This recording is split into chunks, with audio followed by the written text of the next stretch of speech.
Puji syukur kepada Rasulullah SAW. Alhamdulillah pada hari ini kita dapat bergabung di ruang Zoom meeting untuk mengikuti webinar sosialisasi penyelenggaraan sertifikat elektronik di Kabupaten Aceh Timur. Pada hari ini kami bersama BSSN, yaitu Balai Sertifikat Elektronik, BSRI juga. Jadi akan menyampaikan tentang penyelenggaraan sertifikat elektronik yang diimplementasikan di Kabupaten Aceh Timur. Kegiatan hari ini diikuti oleh 61 perangkat daerah, namun ada beberapa yang belum mendaftar sampai saat ini karena Zoom meeting ini kita melakukan proses pendaftaran terlebih dahulu karena ini sifatnya tertutup dan kita mengharapkan partisipasi dari setiap OPD untuk mendaftarkan perwakilan masing-masing, yaitu Kasubag Umum atau operator terkait untuk mengikuti kegiatan ini karena nanti akan dilakukan simulasi penggunaan tanda tangan elektronik itu sendiri dengan akun masing-masing melalui email yang telah disiapkan, yaitu email Pemkab Aceh Timur. Untuk menyingkat waktu, baik saya akan langsung kepada materi, yaitu tentang penyelenggaraan sertifikat elektronik di Kabupaten Aceh Timur. Saya coba share screen ya. Sudah kelihatan.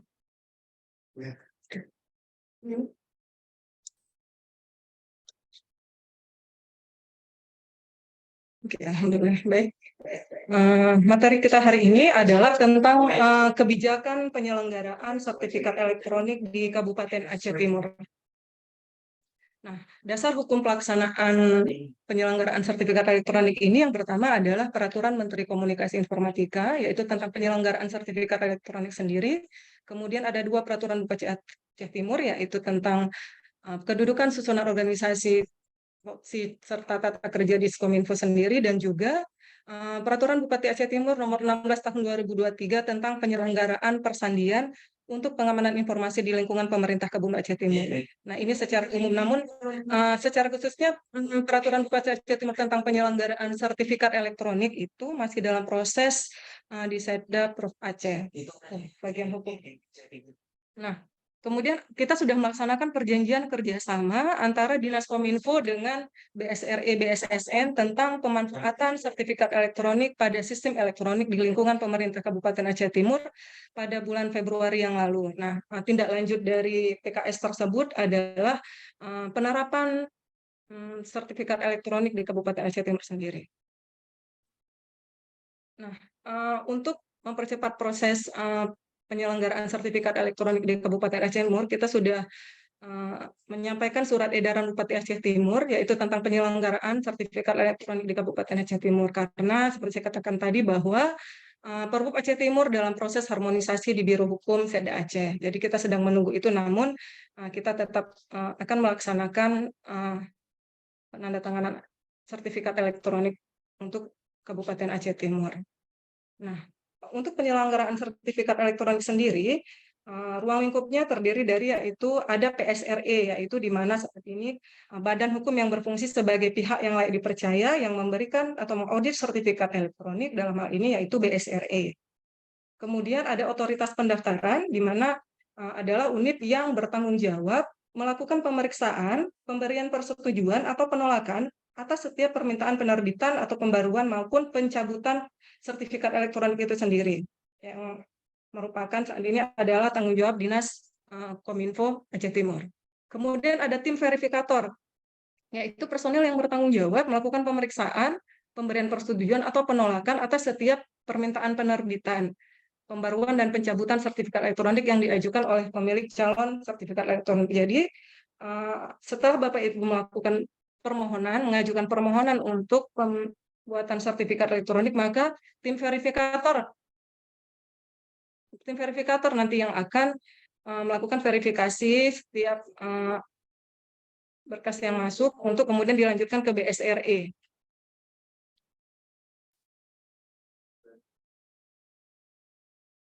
Kemudian ada perangkat daerah sendiri, yaitu unsur pembantu bupati dan DPR kabupaten dalam penyelenggaraan urusan pemerintah yang menjadi kewenangan kabupaten. Kemudian ada pemilik sertifikat elektronik yang merupakan itu bupati, wakil bupati, ASN yang bertugas di lingkungan pemerintah kabupaten, pejabat daerah lainnya, dan pihak lain sesuai kebijakan otoritas pendaftaran. Nah, gimana sih tata cara penyelenggaraan sertifikat elektronik? Permohonan penerbitan sertifikat elektronik dilakukan oleh perangkat daerah kepada Dinas Kominfo dengan melampirkan yang pertama surat rekomendasi dari Kepala Perangkat Daerah calon pemilik sertifikat elektronik. Nah, surat rekomendasi ini nanti lampirannya bisa kolektif ataupun nanti secara individual. Kemudian ada yang harus dilampirkan yaitu formulir pendaftaran sertifikat elektronik. Dan juga tidak lupa melampirkan fotokopi keputusan pengangkatan jabatan terakhir, SK terakhirnya. Selanjutnya, permohonan penerbitan sertifikat elektronik bisa dilakukan online dan offline. Jadi, Bapak Ibu bisa juga langsung meng-email atau menghubungi langsung datang ke kantor Dinas Kominfo. Karena saya yakin kegiatan hari ini kita hanya pemaparan singkat saja untuk pengenalan sertifikat elektronik, namun tindak lanjut nanti kita bisa langsung ketemu di Dinas Kominfo untuk mengaplikasikan tanda tangan elektronik di tata naskah dinas. Kemudian ada format surat rekomendasi yang tadi yang saya sebutkan itu kita sudah menyiapkan linknya. Di situ ada format dan juga yang bisa dilihat ada bentuk tanda tangan elektronik seperti apa, juga ada petunjuk-petunjuk penggunaan aplikasinya. Karena untuk menerapkan tanda tangan ini kita membutuhkan aplikasi pendukung, yaitu ada namanya Design yang merupakan aplikasi dari BSSN sendiri. Dan juga Panther Design. Nah, Design ini khusus untuk handphone. Namun kalau Panther bisa juga untuk perangkat komputer, laptop, ataupun juga ada namanya Mobile Panther. Namun di Aceh Timur kita saat ini akan mempelajari desain terlebih dahulu. Dan hari ini kita akan mensimulasikannya dengan penggunaan tanda tangan elektronik menggunakan desain.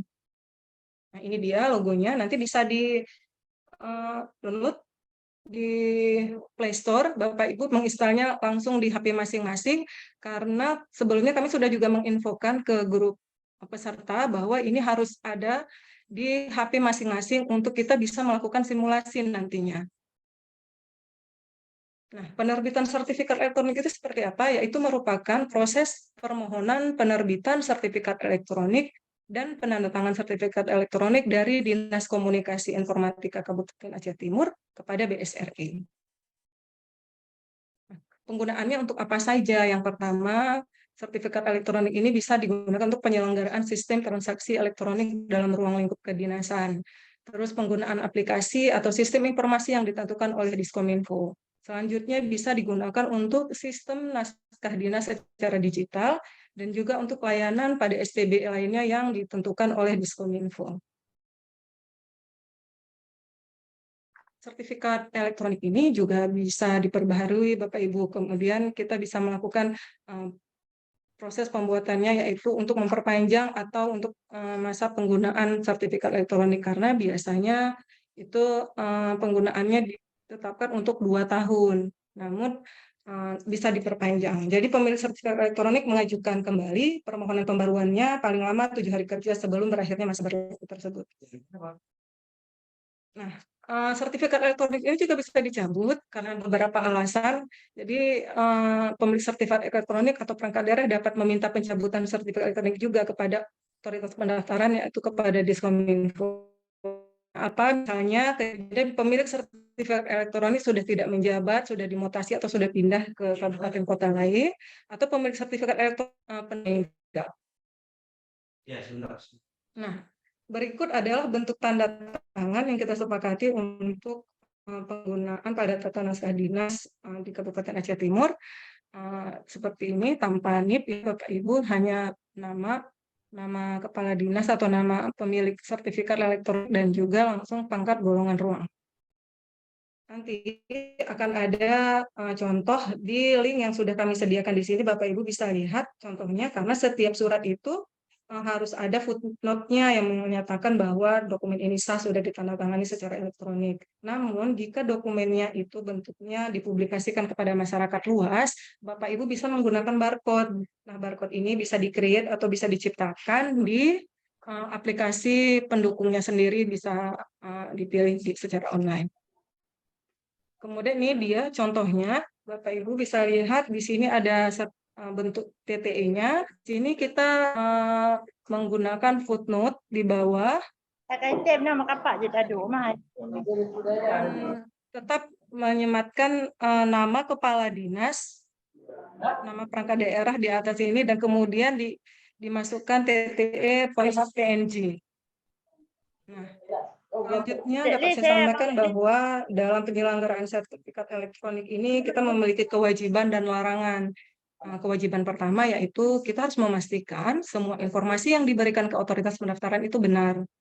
Kemudian kita bisa melindungi sertifikat elektronik agar tidak digunakan oleh orang lain. Jadi ini layaknya seperti sidik jari kita ya Bapak Ibu. Jadi kita tidak bisa berbagi-bagi. TTE yang sudah diberikan kepada kita harus kita pertanggungjawabkan. Jadi kita juga berkewajiban mengajukan permohonan pencabutan sertifikat elektronik jika mengetahui atau mencurigai bahwa sertifikat yang dimiliki digunakan orang lain atau adanya kesalahan informasi atau kehilangan kebocoran kunci privat. Kemudian juga kita diwajibkan untuk melindungi kerahasiaan kunci privat tersebut. Paspresnya juga tidak boleh dibagi-bagi kepada orang lain. Dan juga kita tidak boleh mengubah, mengganggu, atau melakukan reverse engineering, yaitu merekayasa ulang sistem yang sudah ada. Kita jaga baik-baik. Jadi yang sudah diberikan sertifikat karena itu nanti BSRI berhak untuk mencabut jika memang kewajiban atau larangan ini kita kerjakan. Jadi itu yang selanjutnya kita bertanggung jawab penuh untuk tanda tangan elektronik ini. Larangan yang harus kita patuhi yaitu kita tidak boleh mengakses sistem yang bukan merupakan hak kita. Terus kita juga dilarang mengabaikan prinsip kehati-hatian guna menghindari penggunaan secara tidak sah terhadap data terkait pembuatan tanda tangan elektronik. Kemudian larangan berikutnya kita dilarang menunda untuk segera memberitahukan kepada seseorang yang oleh penandatanganan dianggap mempercayai tanda tangan elektronik kepada pihak pendukung layanan tanda tangan elektronik. Karena jika dengan kondisi penandatanganan mengetahui bahwa data pembuatan tanda tangan elektronik telah dibobol. Jadi kita harus segera beritahu jika memang kita mengetahui hal-hal berikut. Gitu.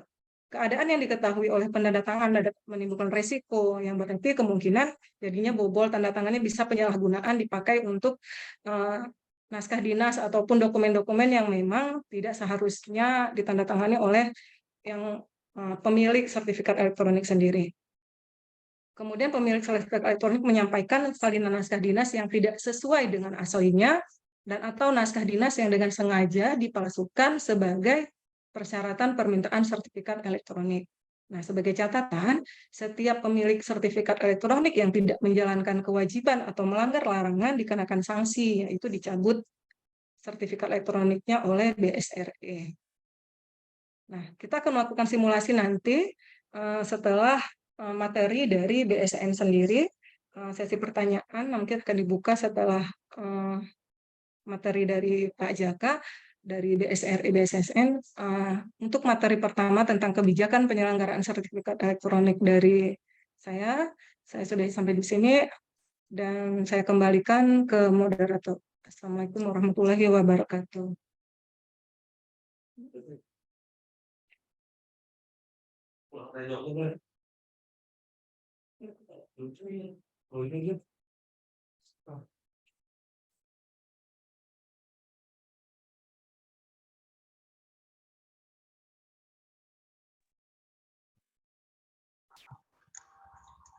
Ya, terima kasih untuk Ibu Zatul Fadli yang telah memberikan materinya dengan begitu luar biasa.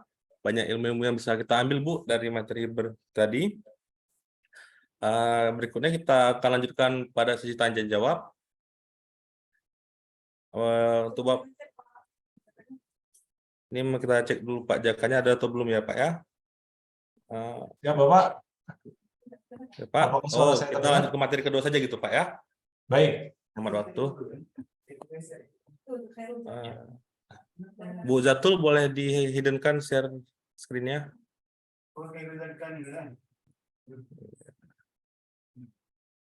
Sudah bergabung dengan kita Pak, Bapak Abdul Khairul Jaka. Siap. Oke, terima kasih Pak ya. Apakah sudah bisa saya share screen Bapak? Oh, boleh Pak. Baik. Ya, terima kasih Pak Ilham selaku moderator. Ya, mohon izin Bu Kabid dan para peserta sekalian, saya mohon maaf karena baru bergabung tadi agak telat karena ada beberapa kegiatan yang harus saya selesaikan terlebih dahulu.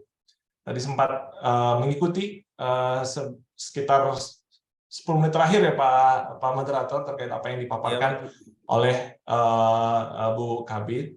Jadi secara garis besar benar apa yang disampaikan, bahwa terkait pemanfaatan sertifikat elektronik, dalam hal ini untuk kegunaan tanda tangan elektronik merupakan hal yang hampir tidak bisa kita hindari Bapak Ibu sekalian. Jadi karena mungkin bisa dibilang mau tidak mau, suka atau tidak suka, dengan adanya sistem pemerintahan berbasis elektronik, kita diposisikan untuk segera bisa menyesuaikan, segera bisa mempelajari, setidaknya untuk menggunakan. Jadi proses perubahan ini merupakan suatu keniscayaan yang harus bisa kita segera sesuaikan. Mungkin untuk mempercepat waktu, mungkin kita next, Mas Wildan, slide berikutnya. Nah. Ya. Oke, sistem pemerintahan berbasis elektronik ini Bapak Ibu sekalian sebagaimana diamanatkan oleh Bapak Presiden yang tertuang dalam Peraturan Presiden Nomor 95 Tahun 2018. Ini merupakan langkah besar yang dilakukan oleh Pak Presiden Jokowi dalam rangka melakukan transformasi digital. Jadi ini yang perlu saya tekankan kepada Bapak Ibu sekalian, bahwa ini sudah amanat yang jelas, instruksi yang jelas dari Presiden untuk melakukan transformasi digital. Sebenarnya kata digitalisasi ini bukan suatu barang yang baru, Bapak Ibu sekalian. Kalau kita mau flashback ke belakang, dulu ada namanya istilah e-government. Itu sejak periode Bapak Susilo Bambang Yudhoyono, saat beliau menjadi presiden pun beliau mengeluarkan aturan. Dan kalau kita tarik lagi flashback ke belakang, sebenarnya sejak tahun 2022 sudah ada namanya instruksi presiden. Saat itu Ibu Megawati yang menjadi presiden terkait tata kelola e-government pemerintahan Indonesia. Jadi kalau kita bisa melihat timeline-nya ya, dari tahun 2002 sampai sekarang kita sudah menginjak tahun 2023, ini sudah hampir 21 tahun Indonesia, negara kita ini mewacanakan, ya, di tahun 2002 mewacanakan berusaha untuk melakukan digitalisasi.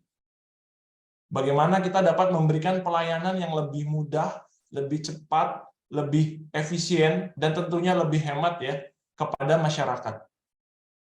Jadi cita-cita ini sudah menjadi tongkat estafet Bapak Ibu sekalian dari zaman Presiden Ibu Megawati ya di tahun 2022, lanjut ke periode Pak Susilo Bambang Yudhoyono sampai sekarang di Pak Presiden Jokowi. Makanya di periode akhir Pak Jokowi ini, Bapak Presiden menyampaikan ini harus segera selesai, SPBE harus segera dapat diimplementasikan. Sehingga kemarin kalau Bapak Ibu sekalian memperhatikan ya, khususnya terkait peraturan perundang-undangan, di akhir tahun kemarin Bapak Ibu, di tahun 2022,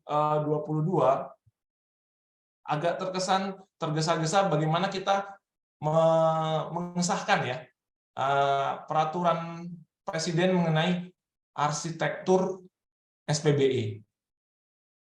Ya mungkin kalau kita berbicara mengenai arsitektur, di sini analogi mudahnya mungkin kita perumahan ya Bapak Ibu. Nah, kita bisa melihat bagaimana perbedaan arsitektur suatu klaster mungkin ya, klaster atau perumahan yang sudah disusun rapi ya. Bagaimana ada di mana ini komplek rumah ya, rumah blok yang disusun per blok gitu, bagaimana rapi dan terencana dengan baik, di mana ada masjid atau musola, di mana ada taman bermain mungkin, di mana ada tempat berolahraga, semua sudah didesain dengan baik sehingga warga atau masyarakat akan nyaman hidup di lingkungan tersebut. Inilah efek bagaimana kita merencanakan sesuatu dengan baik. Kalau kita menyebutnya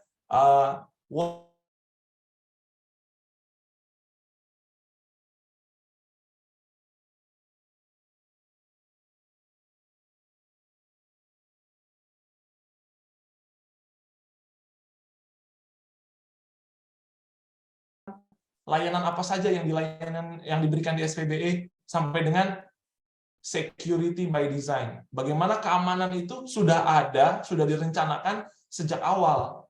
Karena kalau keamanan ini tidak direncanakan sejak awal, nanti efeknya adalah kita hanya melakukan penambalan aja, Bapak Ibu. Misal ada bocor, kita tambal.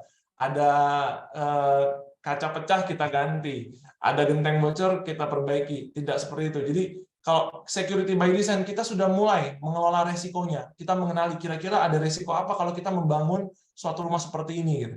Nah, inilah yang ada di arsitektur SPBE. Ini ada di Perpres di akhir tahun 2022 untuk melengkapi Perpres nomor 95. Kenapa harus ada arsitektur? Kenapa harus ada desain, Bapak Ibu sekalian? Inilah yang sebenarnya menjadi permasalahan kita bersama, karena mungkin di kurun waktu ya yang tadi saya sampaikan, 23 tahun terakhir digitalisasi sudah dilakukan. Mungkin di 4 tahun terakhir ini, di tahun 2019 ke sini ya, khususnya masa COVID, digitalisasi ini menjadi suatu hal yang tren. Mungkin pemerintah daerah, pemerintah pusat ya, khususnya saya mengamati di sektor pemerintahan daerah ya, di pemerintah provinsi, kabupaten, kota berlomba-lomba. Bagaimana menciptakan sistem yang baik, bagaimana bisa melayani masyarakat lebih baik, membangun aplikasi-aplikasi ya. Tujuannya baik, Bapak Ibu sekalian. Tapi apa permasalahan dari sesuatu yang dibangun tanpa desain secara global? Tadi yang saya sampaikan, jika suatu perumahan itu sudah didesain oleh developer dari awal, di mana posisinya, bagaimana jalannya, penerangannya seperti apa, apakah kabel listriknya ditanam di tanah, atau kita pakai tiang, dan banyak kabel-kabel akan menggantung, bagaimana jaringan internetnya, apakah kita mau pakai fiber optik, dan lain sebagainya. Nah, kalau di suatu perumahan yang sudah didesain dengan baik, otomatis semuanya sudah well prepared, sudah sangat dipersiapkan. Jadi tidak ada lagi pertanyaan. Penghuni tinggal datang, menempati dan menikmati fasilitas yang ada. Nah, yang kita khawatirkan adalah bagaimana suatu komplek pemukiman atau wilayah pemukiman yang tidak didesain dengan baik. Contoh misal ada perkampungan yang kumuh, misal semua bangunan dibangun secara serampangan. Mungkin kita tidak memikirkan bagaimana kita akan menaruh pembuangan untuk air limbah. Kita tidak memikirkan sesuai standar, harusnya septic tank itu ditaruh di mana. Itu pasti lingkungannya akan tidak sehat, lingkungannya akan tidak nyaman, bahkan bisa merugikan penghuni yang ada di sana. Itu saya mencoba untuk memberikan ilustrasi atau menggambarkan bagaimana sesuatu jika tidak didesain dengan baik. Mungkin Bapak Ibu bisa melihat ya, mungkin ada klaster atau perumahan yang paling bagus di daerah Aceh Timur dibandingkan dengan mungkin wilayah yang kurang direncanakan dengan baik. Pasti akan berbeda. Nah, kalau kita berkaca dengan SPBE, bisa dibilang selama 23 tahun terakhir, khususnya 5 tahun terakhir, kita hanya melakukan digitalisasi, Bapak Ibu sekalian. Merubah proses yang sebelumnya secara tradisional ya, secara manual, kita ubah menggunakan aplikasi, menggunakan teknologi informasi sehingga menggunakan aplikasi. Coba Bapak Ibu bayangkan, semua ini tidak didesain dengan baik. Banyak hal yang terjadi. Jadi, rekan-rekan kami di Menpan mencatat ya Bapak Ibu, dalam kurun waktu 4 tahun sudah ada 6.000 lebih aplikasi yang dikembangkan oleh pemerintah provinsi, kabupaten, kota, dan kementerian. Dan dari 6.000 itu, hampir mencapai 70% itu duplikasi Bapak Ibu sekalian. Misal, izin menyampaikannya, misal di Provinsi Jakarta membuat aplikasi persuratan ya, atau e-office, atau disposisi online. Sementara di Bogor juga membuat yang sama, di Banten membuat yang sama, mungkin di Aceh Timur juga membuat aplikasi yang secara proses bisnis dan layanannya sama. Tapi karena duplikasi ini menyebabkan beban terhadap anggaran yang baik itu APBD maupun APBN. Nah, ini secara desain ada hal yang salah Bapak Ibu. Duplikasi aplikasi. Belum lagi kita bicara tentang keamanannya. Standar keamanan yang digunakan beda. Misal di Pemprov DKI Jakarta menggunakan standar keamanan sesuai dengan SDLC yang dikeluarkan oleh OWASP, sudah tinggi lah. Terusnya di Bandung menggunakan standar yang ada di NIST. Sementara ada wilayah lain atau mungkin kementerian lain karena kebutuhan yang sangat mendesak, harus ada aplikasi dalam waktu 10 hari, dia membuat aplikasi itu tanpa memikirkan keamanan sama sekali. Itu yang menjadi sorotan saat ini. Bagaimana SPBE ini hanya sebagai digitalisasi, bukan transformasi digital. Ini dua hal yang berbeda. Di mana satu hanyalah memikirkan merubah pola kerja darinya manual menjadi otomasi ya, automated atau menggunakan teknologi informasi, di mana satu lagi memikirkan secara jelas bagaimana ini bertransformasi dengan desain yang sudah disiapkan, arsitektur yang ada. Nah, mungkin ini sedikit yang bisa Bapak Ibu lihat ya, bahwa SPBE ini sudah mempunyai arsitektur pembagian domain yang cukup jelas, di mana setiap domain itu memiliki koordinator, Bapak Ibu sekalian. Kementerian Komunikasi dan Informatika itu punya fokus bagaimana bisa mendeliver atau mengembangkan aplikasi khususnya aplikasi umum yang bisa dimanfaatkan berbagi pakai. Mungkin Bapak Ibu di sini juga pernah mendengar Sri Kandi, ya, pernah mendengar Si Cantik dan beberapa aplikasi lain yang merupakan aplikasi umum, ya, dikembangkan oleh Kominfo berdasarkan kebutuhan si pemilik proses bisnis. Sebagai contoh, Sri Kandi yang memiliki proses bisnis adalah Andri. Tapi ini digunakan oleh seluruh entitas ya atau pemerintahan yang ada di pusat maupun daerah. Yang mengembangkan aplikasinya adalah Kemenkominfo. Menggunakan infrastruktur Kominfo. Karena mereka akan ditaruh di pusat data nasional. Seperti itu. Data-datanya siapa yang mengatur? Bappenas. Bagaimana sih struktur data yang baik agar interoperable? Kita harus memastikan data-data yang diolah di aplikasi, semua aplikasi ini dapat dikonsum ke satu data Indonesia. Makanya kita diarahkan semua bisa menggunakan aplikasi umum. Karena aplikasi umum dalam pengembangannya sudah dipastikan dia bisa interoperable. Sudah by design direncanakan agar bisa berkomunikasi dengan satu sama lain di aplikasi umum.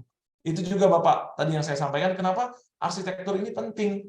Kalau setiap aplikasi mempunyai keluaran data yang berbeda dan tidak dapat digunakan, tidak bisa saling berbagi pakai, akan bermasalah. Contoh apa? Misal ya, di setiap daerah mungkin ada instansi vertikal dari BPS. Dia mengumpulkan statistik ya. Dan mungkin di Dinas Kominfo pun ada terkait statistik gitu. Di Kominfo daerah ada statistik dan itu juga pasti mengumpulkan data. Nah, kalau data ini tidak interoperable, tidak bisa saling berbagi pakai, akan ada data yang mungkin menghitung data yang sama, namun hasilnya berbeda. Karena dilakukan atau diproses oleh aplikasi yang berbeda, diinput oleh personil yang berbeda, dan hampir dapat dipastikan keluarannya pun berbeda. Karena instrumen untuk penghitungan, metodenya juga kita tidak bisa memastikan itu akan sama. Oleh karena itu, Bapak Ibu sekalian, kami khususnya dari BSSN ya, Badan Cyber dan Sandi Negara, mengajak Bapak Ibu sekalian untuk bisa mengambil andil ya, mengambil bagian dalam usaha transformasi digital layanan pemerintahan. Jadi SPBE ini bukan hanya kita berbicara aplikasi. Banyak hal yang harus diperhatikan dan ini mungkin sudah ada di arsitektur SPBE dan memang dikelola atau dikomandoi oleh rekan-rekan di Kemenpan RB. Banyak instrumen yang sudah ditelurkan, banyak program-program yang mungkin bisa kita ikut bergabung dan dukung. Ya, mungkin tadi sudah saya sampaikan yang Satu Data Indonesia, bagaimana kita ikut menggunakan Sri Kandi dan lain sebagainya. Dan salah satunya adalah dari kami Bapak Ibu, Badan Cyber dan Sandi Negara melalui Balai Sertifikasi Elektronik memberikan layanan keamanan untuk mempermudah proses kerja yang ada di Bapak Ibu sekalian, yaitu melalui Balai Sertifikasi Elektronik. Mungkin bisa dilihat, Mas Wildan. Nah, Balai Sertifikasi Elektronik ini back di slide sebelumnya, maaf. Ya, Balai Sertifikasi bisa kembali dulu, Mas Wildan, maaf.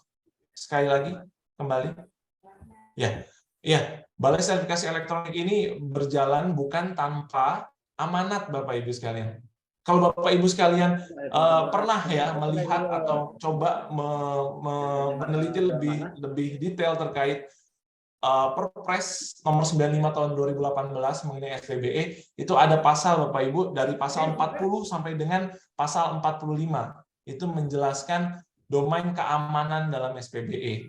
Jadi keamanan SPBE ini ada atau merupakan kewenangan dari Badan Cyber dan Sandi Negara. Setidaknya ada 5 hal. Ada 5 hal yang harus BSSN berikan untuk menjamin keamanan dari sistem pemerintahan berbasis elektronik. Yang pertama adalah terkait ketersediaan atau kita kenal dengan availability. Kita juga berbicara tentang keutuhan data atau keutuhan dari informasi. Kita menyebutnya sebagai integrity. Ada juga kita bicara mengenai authentication atau itu ada keaslian data. Berikutnya adalah kerahasiaan atau confidentiality, dan yang terakhir adalah non-repudiation atau kenirsangkalan. Jadi 5 properties ini yang harus BSSN berikan, bisa provide kepada seluruh entitas yang pemerintahan yang menjalankan SPBE. Untuk detail-detailnya mungkin akan saya jelaskan sedikit apa itu kerahasiaannya, confidentiality atau kerahasiaan. Jadi bagaimana kita bisa menerapkan suatu kontrol keamanan sehingga informasi atau data yang ada dalam sistem elektronik atau aplikasi di SPBE ini tidak dapat dibaca oleh orang yang tidak berhak. Jadi kita menerapkan mungkin beberapa Bapak Ibu sekalian di sini pernah mendengar terkait enkripsi, ya. Nah, itu merupakan mekanisme untuk menjamin kerahasiaan, sehingga apabila Bapak Ibu mengirimkan suatu informasi dari Bapak Ibu sekalian kepada stakeholder, walaupun di tengah jalan ya, misal ada usaha untuk tapping ya, atau mencuri dengar, men-tapping, mengambil datanya saat proses pengiriman, data Bapak Ibu sekalian tetap aman. Kenapa? Karena sudah dienkripsi ya, menggunakan algoritma kriptografi, sehingga orang yang membaca pesan tersebut atau informasi tersebut tidak bisa mengartikannya karena sudah dilakukan proses enkripsi di dalamnya, sehingga informasi yang ada atau yang Bapak Ibu kirimkan walaupun dicuri di tengah jalan atau diambil oleh orang yang tidak berhak tetap aman, karena dia tidak akan mengerti apa maksudnya, sudah dirubah secara kriptografi. Seperti itu. Yang berikutnya terkait tadi integrity atau keutuhan data, ini masalah yang sering terjadi ya, yaitu modifikasi informasi. Mungkin ancaman ini akan lebih berbahaya saat ini kalau kita sudah masuk ke ranah digital.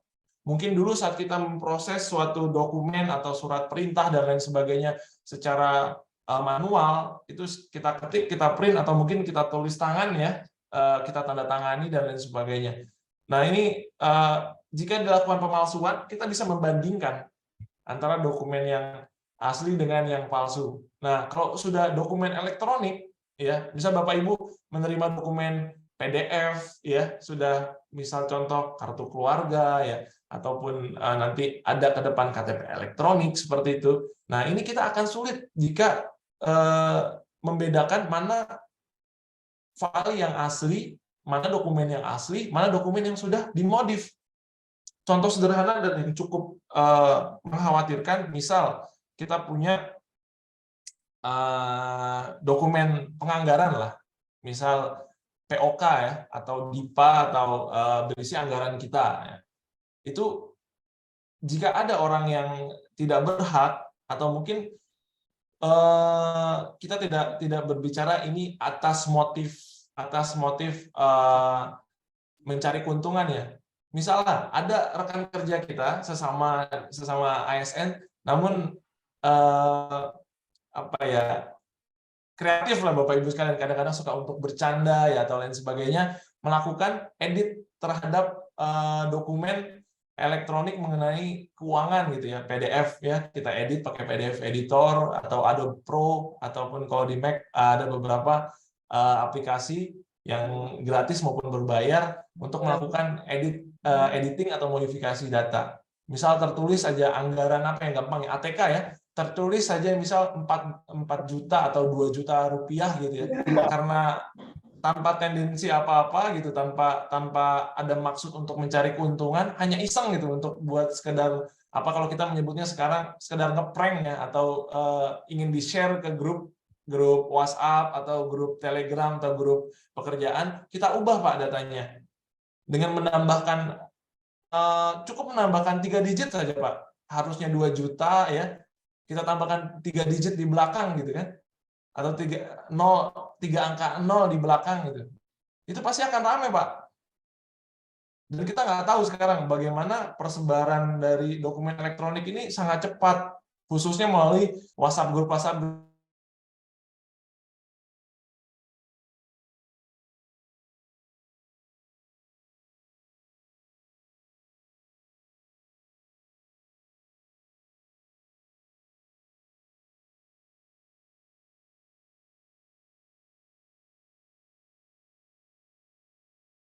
Megang peranan yang penting, bahkan tidak jarang beberapa pejabat negara bisa ibaratnya dimakzulkan ya, bisa diberhentikan dari jabatannya karena keramaian yang ada di sosial media. Kalau kita mau sedikit coba berkaca yang lebih jauh ya, salah satu menteri ya, kalau nggak salah saya menteri luar negeri Inggris,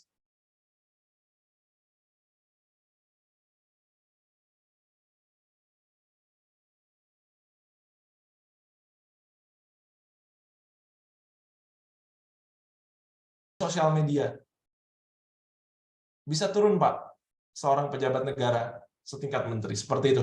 Banyak hal yang sekarang terkait penggunaan digitalisasi ini kita harus lebih hati-hati, kita harus lebih bijak dalam mengambil keputusan, apalagi terkait dokumen-dokumen yang sifatnya dinas. Oleh karena itu tadi terkait kerahasiaan, terkait keutuhan, dan yang mungkin yang cukup penting adalah terkait keaslian. Tadi authentication, terkait keaslian dokumen, ini harus kita perhatikan dengan sangat jeli. Dengan adanya BSSN, dalam hal ini Balai Sertifikasi Elektronik, kita bisa menjamin hal tersebut, Pak. Dengan Bapak Ibu sekalian menggunakan tanda tangan elektronik, kita bisa terhindar dari yang namanya modifikasi tadi. Atau usaha untuk tadi resiko keasliannya ya. Dalam hal ini ada orang lain yang mungkin berpura-pura menjadi kita melakukan tanda tangan atas dokumen. Itu tidak bisa lagi, Pak. Bayangkan kalau dokumen elektronik itu hanya ditandatangani dengan scan ya. Kadang-kadang kita temui kan, Pak ya, tanda tangan basah atau tanda tangan tradisional, guratan tangan kita scan, kita tempelkan di dokumen. Itu sangat mudah Bapak Ibu sekalian dipalsukan. Sehingga bisa jadi bukan Bapak Ibu yang tanda tangan, mungkin bisa jadi staf Bapak Ibu atau mungkin orang lain yang tidak berwenang menggunakan scanan itu, dan seolah-olah menyetujui suatu dokumen dinas atas nama Bapak Ibu. Nah, dengan adanya BSRE, Balai Sertifikasi Elektronik, dengan layanan sertifikat elektronik yang tadi mungkin sudah dijelaskan oleh Ibu Kabid, pemanfaatan tanda tangan elektronik bisa mengamankan kita dari resiko terjadinya hal-hal yang tidak kita inginkan tadi, seperti modifikasi ataupun usaha untuk mendiskreditkan kita, seolah-olah suatu dokumen ditandatangani kita, padahal bukan kita yang menandatangani.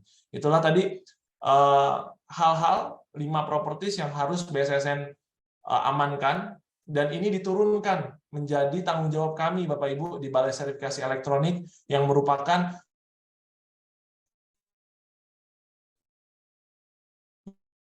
unit pelaksana teknis dari BSSN. Next, Mas Wildan. Ya, karena dalam transformasi digital ini, Bapak Ibu, peranan keamanan bukanlah hal yang sepele. Kalau kita lebih peka terhadap sekitar ya, sekarang sudah banyak terjadi perubahan. Mungkin dulu kita sering menunggu surat ya untuk memberi kabar satu sama lain. Kita harus menunggu Bapak Pos ya mengirimkan surat melalui Pos Indonesia, dikirim, butuh waktu lama. Sekarang semua informasi ini banjir Bapak Ibu. Cukup dengan smartphone ya, handphone kita, melalui email dan lain sebagainya, kita bisa dapat informasi. Dan inilah yang menjadi tantangan baru bagi kita yang hidup di era digitalisasi. Bagaimana kita bisa memfilter informasi-informasi yang ada, mana informasi yang benar, mana informasi yang memang menyesatkan, mana informasi yang memang ditujukan untuk menggiring opini dan lain sebagainya. Transformasi digital ini bukan tanpa resiko, Bapak Ibu. Justru ada ancaman baru dan kita tidak boleh acuh, kita tidak boleh menutup mata. Kita harus ikut perkembangannya agar kita tidak tergilas, agar kita tidak jadi korban. Banyak sekali kejadian yang mungkin dilaporkan ke BSSN ya. Namun ini semua karena efek transformasi digital. Ya, jadi saya izin mohon untuk Bapak Ibu sekalian, khususnya ASN ya, rekan-rekan di Aceh Timur, tetap mengupdate, tetap mau tahu, tetap mau belajar terkait transformasi digital. Saya secara pribadi dan atas nama dinas bersyukur kepada Bapak Ibu sekalian ya, peserta 50 orang lebih ini peserta dari Aceh Timur berkenan untuk mengikuti kegiatan ini. Karena ini bisa menjadi untuk meningkatkan security awareness kita juga. Karena bukan berarti semua lewat aplikasi semua menjadi aman. Di sini terlihat semua sebelumnya sebatas tradisional kita sudah menggunakan aplikasi dan teknologi, menggunakan email, bahkan kita sekarang untuk membayar atau bertransaksi sudah bisa menggunakan smartphone kita. Kita bisa menggunakan GoPay, menggunakan Dana dan lain sebagainya. Bahkan bank-bank konvensional pun sudah punya aplikasi, Mandiri dengan Livin, BRI dengan Brimo dan lain sebagainya. Karena mau tidak mau, suka tidak suka, semua pasti akan shifting, semua pasti akan berpindah untuk menggunakan teknologi informasi. Mungkin dulu ibu-ibu yang ada di sini harus ke pasar ya untuk membeli barang gitu, atau harus ke mall atau ke swalayan untuk membeli barang. Untuk saat ini kita cukup order di Tokopedia atau di Shopee, barangnya datang Bu, bukan kita yang harus ke tempat penjual. Inilah yang terjadi dan kita memang harus bisa menyesuaikan. Segala kemudahan yang ada, segala kenyamanan yang ada menjadi suatu privilege untuk kita nikmati, tapi di sisi lain kita harus berhati-hati terhadap keamanannya. Seperti itu. Dan ini contoh kemudahan yang bisa kita lihat bagaimana dulu dokumen itu menumpuk di meja kita yang harus ditandatangani dan dibaca. Sekarang cukup satu laptop ya atau satu PC, semua dokumen ada di sana. Nah, sekarang pertanyaannya adalah bagaimana kalau laptop kita yang hilang, bagaimana laptop kita yang rusak atau PC kita yang rusak, ini kan jadi masalah lagi. Atau bagaimana datanya jika dicuri, seperti itu Bapak Ibu. Next. Jadi tantangan di transformasi digital ini memang menuntut kita untuk terus belajar, untuk terus mengupdate. Nah, di sini juga kenapa BSSN lahir, kenapa BSSN hadir. Karena transformasi digital ini harus diberikan keamanan yang cukup, keamanan yang baik. Nah, disinilah Balai Sertifikasi Elektronik sebagai UPT dari BSSN mencoba untuk memberikan solusi. Jadi solusi apa aja yang kita tawarkan? Mungkin next. Ada banyak Bapak Ibu. Ini semua layanan yang kami berikan berdasarkan Peraturan Menteri Kominfo nomor 11 tahun 2022. Jadi sebagai penyelenggara sertifikat elektronik, khususnya BSRE sebagai penyelenggara sertifikat elektronik instansi tunggal, kami memberikan beberapa layanan. Di sini ada layanan tanda tangan elektronik, ada layanan penanda waktu atau kita sebut dengan timestamp, ada juga layanan segel elektronik, ini masih kita kembangkan, rencana di bulan depan akan kita launching. Ini semacam stempel ya Bu, Bapak Ibu mungkin kalau di instansi ada stempel dinas ya. Ini ada kita sebutnya dengan e-seal atau segel elektronik untuk menggantikan fungsi dari segel. Fungsi dari stempel. Berikutnya kami juga ada autentikasi situs web. Kalau di sini ada pengelola web ya atau pengelola situs yang ada di pemerintahan Aceh Timur mungkin mengenal istilah Secure Socket Layer atau SSL. Ke depan kami juga akan memberikan layanan tersebut. Dan ada dua layanan lagi yang ini juga masih dalam pengembangan, yaitu layanan pengiriman elektronik tercatat. Jadi Bapak Ibu sekalian dapat mengirimkan dokumen yang sudah terenkripsi dan juga sudah ditandatangan elektronik melalui kami. Dan berikutnya preservasi tanda tangan elektronik. Ya, ini bagaimana Bapak Ibu dapat menyimpan dokumen. Jadi kami sebagai ibaratnya pihak ketiga yang membantu untuk menyimpan dokumen-dokumen yang sudah ditandatangan oleh Bapak Ibu sekalian. Namun dari ke-6 layanan ini baru kami bisa memberikan 2 layanan Bapak Ibu, tanda tangan elektronik dan penanda waktu elektronik atau yang kita kenal dengan timestamp. Untuk segel elektronik segera kami launching, direncanakan akan dilakukan launching di bulan Agustus. Kami berencana nanti di tanggal 10 Agustus sejalan dengan Hari Kebangkitan Teknologi Indonesia, seperti itu. Next. Ini beberapa hal ya, why-nya ya. Why we use digital certificate. Kenapa kita menggunakan sertifikat elektronik? Ini sudah ada amanatnya Bapak Ibu. Jadi Bapak Ibu bisa cek di Peraturan Pemerintah Nomor 71 Tahun 2019 tentang penyelenggaraan sistem dan transaksi elektronik, yaitu pasal 51. Di sini menyebutkan penyelenggara sistem elektronik, baik lingkup publik maupun privat. Nah, maksudnya apa ini penyelenggara sistem elektronik? Atau biasa kita singkat dengan PSE. PSE ini adalah organisasi atau entitas atau institusi yang memiliki aplikasi. Ya, memiliki aplikasi apa? Dia membagi 2. Jadi di aturan ini ada dikotomi. Yang pertama adalah aplikasi untuk publik dan aplikasi untuk private. Nah, kalau untuk rekan-rekan di Aceh Timur, ini jelas kita adalah PSE lingkup publik karena aplikasi ini kita buat untuk digunakan oleh masyarakat.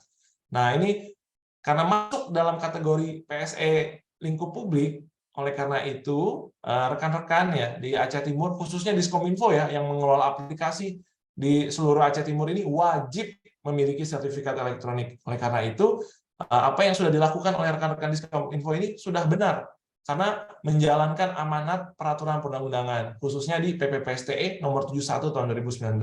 Sekali lagi mungkin saya berterima kasih ya kepada jajaran ya yang ada di Diskominfo yang sudah concern ya, yang sudah menilai penting untuk menerapkan hal tersebut. Berikut, menggunakan sertifikat elektronik yang dibuat oleh penyelenggara sertifikasi elektronik Indonesia. Ini pun sudah benar Bapak Ibu. Karena apa? Karena BSRE merupakan salah satu penyelenggara sertifikasi elektronik Indonesia yang diakui oleh Menteri. Dalam hal ini Menteri Kominfo. Kami punya suratnya, surat keterangan dari surat keputusan Menteri terkait penetapan sebagai penyelenggara sertifikasi elektronik Indonesia. Itu kami dapatkan di tanggal 22 November kemarin di tahun 2022. Kami dinyatakan telah berinduk kepada penyelenggara sertifikat elektronik Indonesia di bawah Kominfo. Next. Nah, Bapak Ibu, dari tadi kita berbicara sebenarnya apa sih ini sertifikat elektronik ya? Maksudnya kenapa kan di atas digunakan disampaikan tadi oleh saya wajib menggunakan sertifikat elektronik. Sertifikat elektronik ini untuk apa sih? Nah, jawabannya adalah sertifikat elektronik ini adalah untuk identifikasi identitas atau untuk mengenali siapa kita. Ya, secara simpelnya sertifikat elektronik ini layaknya KTP di ranah digital. Kalau kita bertransaksi digital, kita menggunakan sertifikat elektronik agar orang tahu siapa yang melakukan action ya atau siapa yang melakukan apa di ranah digital. Mungkin agak sedikit sulit ya. Kita membayangkan saja sertifikat elektronik ini bagaikan KTP. Mungkin next. Oh, nah seperti ini. Jadi sertifikat elektronik ini tidak jauh berbeda dengan KTP yang Bapak Ibu pegang, karena di sana ada penjelasan mengenai siapa pemilik. Kalau di KTP nama kan, misal nama saya Abdul Hairul Zaka, di sertifikat elektronik saya juga akan ada keterangan ini adalah kepemilikan dari sertifikat elektronik dari Abdul Hairul Zaka. Sehingga jika Abdul Hairul Zaka tanda tangan, ini menggunakan sertifikat ini pasti yang tanda tangan adalah Abdul Hairul Zaka, atau yang bertanggung jawab atas dokumen itu adalah Abdul Hairul Zaka. Ini definisi sertifikat elektronik mungkin bisa dibaca ya, ada di Undang-Undang ITE. Jadi sertifikat elektronik adalah sertifikat yang bersifat elektronik yang memuat tanda tangan elektronik dan identitas yang menunjukkan status subjek hukum para pihak dalam transaksi elektronik. Jadi ini adalah KTP yang digunakan saat kita bertransaksi secara elektronik seperti itu Bapak Ibu sekalian, dan ini mirip dengan KTP. Di sana kalau KTP dulu mungkin kalau Bapak kita flashback ya 10 tahun belakang, itu ada tanda tangannya kan Bapak Ibu sekalian, ada guratan tanda tangan di pojok kanan bawah. Sama di sertifikat elektronik pun ada tanda tangan elektroniknya berupa pasangan kunci publik yang ada di sana. Di KTP ada NIK ya, nomor unik. Di sertifikat elektronik pun ada nomor unik, sehingga tidak mungkin satu sertifikat dimiliki oleh 2 orang, seperti itu. Jadi secara simpelnya, apa sih sertifikat elektronik? Yaitu KTP yang kita gunakan saat kita mau melakukan aktivitas di ranah cyber atau di transaksi elektronik, seperti itu. Next. Nah, ini tadi yang sudah saya jelaskan ya Bapak Ibu. Sama Bapak Ibu. Sertifikat elektronik, kalau Bapak Ibu mau inspect ya, misal Bapak punya dokumen PDF, terusnya inspect digital signature, nanti akan keluar seperti ini. Ini adalah kolom keterangan yang ada di aplikasi, kalau nggak salah ini ngambil dari Adobe deh ini. Adobe Reader PDF. Ini bisa dilihat kalau kita mau ada dokumen memiliki tanda tangan elektronik, kalau kita inspect digital signature atau kita memeriksa gitu, ada pilihan periksa tanda tangan elektronik, ini akan ada properties ataupun ada keterangan seperti ini. Kalau di KTP ada institusi yang mengeluarkan KTP ya kan, Provinsi DKI Jakarta, CQ Jakarta Selatan. Nah, kalau di sertifikat elektronik ada siapa yang mengeluarkan? Balai Sertifikasi Elektronik yang sudah berinduk kepada Kominfo, mungkin seperti itu. Nah, tadi saya sudah jelaskan ini ada NIK, di sana ada nomor unik, sehingga tidak mungkin ada sertifikat yang sama untuk 2 orang. Ada keterangan ya, kalau di KTP ada nama sampai status ya, status perkawinan, agama dan lain sebagainya. Kalau di sertifikat elektronik ada keterangannya tapi minim Bapak Ibu, sesuai dengan kebutuhan. Biasanya di sana akan ada nama pemilik, email address ya, email kita, email dinas kita. Juga bisa dituliskan institusi kita dari Pemda mana ya, dari Pemprov mana atau Pemkab mana, Pemkot mana. Bisa juga dituliskan jabatan di sana. Untuk KTP ada masa berlaku, kalau dulu biasanya 5 tahun sekali ya Bapak Ibu, sekarang sudah seumur hidup. Untuk sertifikat elektronik masih kita batasi. Jadi tadi sudah saya juga dengar tadi ya, dari Bu Kabid juga sudah menyampaikan, setiap 2 tahun ini akan expire atau akan kadaluarsa, sehingga Bapak Ibu harus menerbitkan ulang. Kenapa dibuat ada kadaluarsa? Ini kita menyesuaikan dengan standar internasional yang ada di NIST, sehingga setiap 2 tahun sekali untuk faktor keamanan kita harus ganti sertifikat elektroniknya. Seperti itu. Next. Ini tanda tangan elektronik. Jadi sertifikat elektronik sama tanda tangan elektronik itu berbeda Bapak Ibu sekalian. Nah, sertifikat elektronik ini bisa berguna untuk tanda tangan elektronik. Jadi kalau Bapak Ibu mau tanda tangan elektronik di dokumen ya, menggunakan Srikandi atau menggunakan tadi rencana akan ada BIMTEK ya, atau demo menggunakan desain aplikasi milik kami, Bapak Ibu harus punya sertifikat elektronik dulu. Kalau Bapak Ibu tidak punya sertifikat elektronik, tidak akan bisa melakukan tanda tangan elektronik. Nah, ini yang ditampilkan di sini merupakan definisi dari tanda tangan elektronik yang ada di Undang-Undang ITE. Tanda tangan elektronik adalah tanda tangan yang terdiri dari informasi elektronik yang dilekatkan, terasosiasi, atau terkait dengan informasi elektronik lainnya yang digunakan sebagai alat verifikasi dan autentikasi. Ini cukup panjang ya definisinya. Intinya di sini ada 2 kalimat utama Bapak Ibu. Yang pertama adalah verifikasi, dan yang kedua adalah autentikasi. Ini apa sih verifikasi dan autentikasi? Ini untuk menjamin keamanan dokumen Bapak Ibu. Tadi saya sudah sampaikan, dokumen elektronik itu sangat rawan, bisa dimodifikasi ya, bisa diubah-ubah isinya, dan yang kedua, bisa jadi ada orang yang mengaku-ngaku seolah itu adalah Bapak Ibu, padahal bukan Bapak Ibu yang melakukan transaksi atau yang melakukan tanda tangan di suatu dokumen. Nah, kuncinya di tanda tangan elektronik ini adalah untuk menjadi alat verifikasi dan autentikasi. Verifikasi itu apa? Untuk memastikan data ini utuh. Kita melakukan verifikasi dengan melihat nilai hash ya. Kalau secara teknis ada yang namanya nilai hash atau hash value. Ini diproses menggunakan hash function sehingga kita bisa melihat keutuhan dari suatu dokumen. Jadi kalau nilai hash-nya misal adalah ABC ya, kalau sudah dilakukan modifikasi atau kita sudah mengedit suatu dokumen, tidak usah terlalu ekstrim lah Bapak Ibu, menambahkan 1 titik saja atau menghapus 1 titik saja, nilai hash-nya akan berubah. Nah, saat dilakukan verifikasi, kita akan tahu, wah dokumen ini sudah dilakukan perubahan, sudah dimodifikasi, dan ini sudah tidak valid. Dan yang kedua tadi adalah autentikasi. Autentikasi ini untuk memeriksa keaslian, authentication. Ini untuk memastikan ada atau tidaknya sertifikat elektronik di dokumen tersebut. Nah, kalau di dokumen itu ada sertifikat elektronik, berarti bisa diautentikasi, dia akan membaca. Ini sertifikat elektronik milik siapa? Di sini akan berjalan adalah algoritma kunci publik. Algoritma kunci publik di sini akan berjalan, akan melihat kecocokan dari pasangan kunci publik dan pasangan kunci private-nya. Jika match, kita bisa mengetahui. Jika cocok, kita bisa mengetahui, oh ini sertifikat milik misal Bapak Yono gitu. Nah, kendalanya adalah jika yang tanda tangan ini sertifikatnya Bapak Yono, tapi yang tanda tangan bukan Bapak Yono, gimana? Bingung kan berarti Bapak Ibu sekalian? Bisa jadi Bapak Ibu, karena terkadang ya, atas beberapa alasan, kadang kita suka menitipkan sertifikat elektronik kita ya kepada orang lain. Dan ini saya sangat tidak merekomendasikan. Kenapa? Karena dokumen yang sudah dilakukan verifikasi dan diautentikasi ini memiliki kekuatan hukum. Misal ada fraud ya, ada masalah. Jadi izin bercerita sejenak, di awal tahun kemarin salah satu rekan kami pernah dipanggil sebagai saksi di Bareskrim Polda Metro Jaya karena ada pemalsuan dokumen tanah.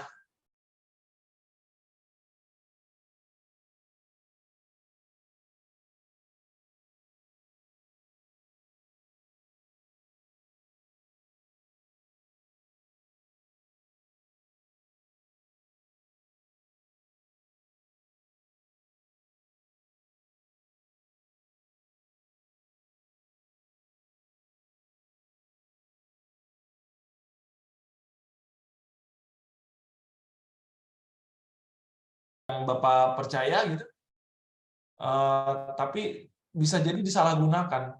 Dan kalau disalahgunakan, walaupun ya yang ngeklik aplikasinya atau yang memasukkan password atau passphrase tadi untuk tanda tangan ada orang lain, yang dituntut tetap Bapak, karena secara autentikasi itu sertifikat elektroniknya milik Bapak. Ya paling nanti yang akan membedakan adalah tuntutannya, paling kelalaian nanti ya, karena kelalaian dalam mengelola atau mengamankan sertifikat elektronik. Jadi saya mohon izin kepada Bapak Ibu sekalian dan mungkin menitip pesan kepada rekan-rekan di Diskominfo untuk memperhatikan hal tersebut. Jangan sampai terjadi kejadian yang tidak kita inginkan. Ya mungkin alhamdulillahnya ya di kejadian awal tahun dengan salah satu kantor pertanahan di Jawa Barat itu tidak terbukti. Maksudnya apa tidak terbukti? Saat kita verifikasi, memang kita bisa ngecek itu tidak ada perubahan. Jadi dokumen ini valid, tidak dirubah, tidak ada modifikasi. Tapi saat kita cek autentikasinya, keasliannya, ternyata di situ tidak ada sertifikat elektronik. Nah, di sana makanya kepala kantor pertahanan itu aman. Ternyata dokumen ini bukan dokumen yang ditandatangani secara elektronik. Jadi tidak sah secara hukum karena tidak ada tanda tangan elektroniknya. Seperti itu Bapak Ibu. Nah, inilah yang kenapa pentingnya khususnya dokumen-dokumen yang dapat digunakan secara ekonomis ya. Ini saya menyarankan kalau bisa ada tanda tangan elektronik. Jangan sampai cuma dikasih scan tanda tangan, cuma barcode dan lain sebagainya. Jangan. Saran saya harus menggunakan tanda tangan elektronik. Sehingga jika terjadi permasalahan atau bahasanya apa ya, dispute ke depan, Bapak Ibu sebagai pejabat yang berwenang tetap aman karena kita bisa melakukan verifikasi dan autentikasi. Next, Mas Wildan. Ini tadi sudah saya jelaskan ya sedikit ya bahwa tanda tangan elektronik ini merupakan alat bukti hukum yang sah. Tadi contohnya salah satu rekan kami dipanggil sebagai saksi atas suatu dokumen tanah ya, tanah secara elektronik. Karena di Undang-Undang ITE di pasal 5 sudah menyebutkan informasi elektronik, dokumen elektronik itu adalah alat bukti hukum yang sah. Next. Ini syarat-syaratnya bagaimana bisa dijadikan sebagai alat bukti hukum yang sah. Jadi aplikasinya bisa diakses, datanya bisa ditampilkan, bisa dijamin keutuhannya tadi ya. dengan menggunakan tanda tangan elektronik dan dapat dipertanggungjawabkan. Dipertanggungjawabkan di sini salah satunya adalah dengan memastikan siapa yang bertanggung jawab atas dokumen itu, atau secara mudah siapa yang tanda tangan di sana. Nah, kalau ini semuanya bisa dipertanggungjawabkan dengan menggunakan tanda tangan elektronik, dokumen elektronik Bapak Ibu aman dan secara hukum legal gitu. Bisa diakui secara hukum, jika ada permasalahan bisa dijadikan alat bukti di pengadilan. Next.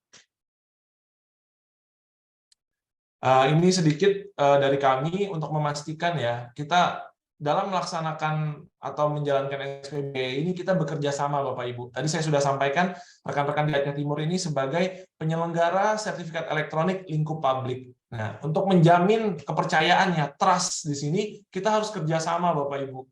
Kalau tadi Bapak Ibu masih ingat ya, ada 5 properties tadi yang saya sampaikan. Yang pertama adalah confidentiality, kerahasiaan, ketersediaan, availability, integrity, keutuhan, authentication, keaslian, dan non-repudiation, kenirsangkalan. Ini sebenarnya kita bagi-bagi tugas Bapak Ibu. 3 hal terakhir, integrity, authentication, dan non-repudiation atau kenirsangkalan, itu tugas kami.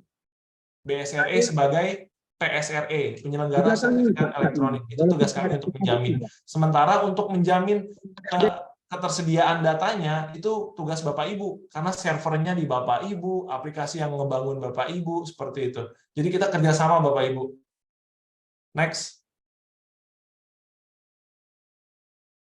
Ini contoh saja, mungkin bisa dibaca ya Bapak Ibu, bahwa dokumen elektronik ini sah di mata hukum, karena sudah banyak peraturan perundang-undangan yang menyatakan itu pada norma-norma di pasal maupun norma-norma di ayat-ayatnya. Ini sejak tahun 2009 sudah ada di Undang-Undang Nomor 25 tentang Pelayanan Publik, sudah ada namanya produk elektronik. Jadi dokumen akta dan lain-lainnya terkait pelayanan publik diakui yang bentuknya secara elektronik dan dinyatakan sah.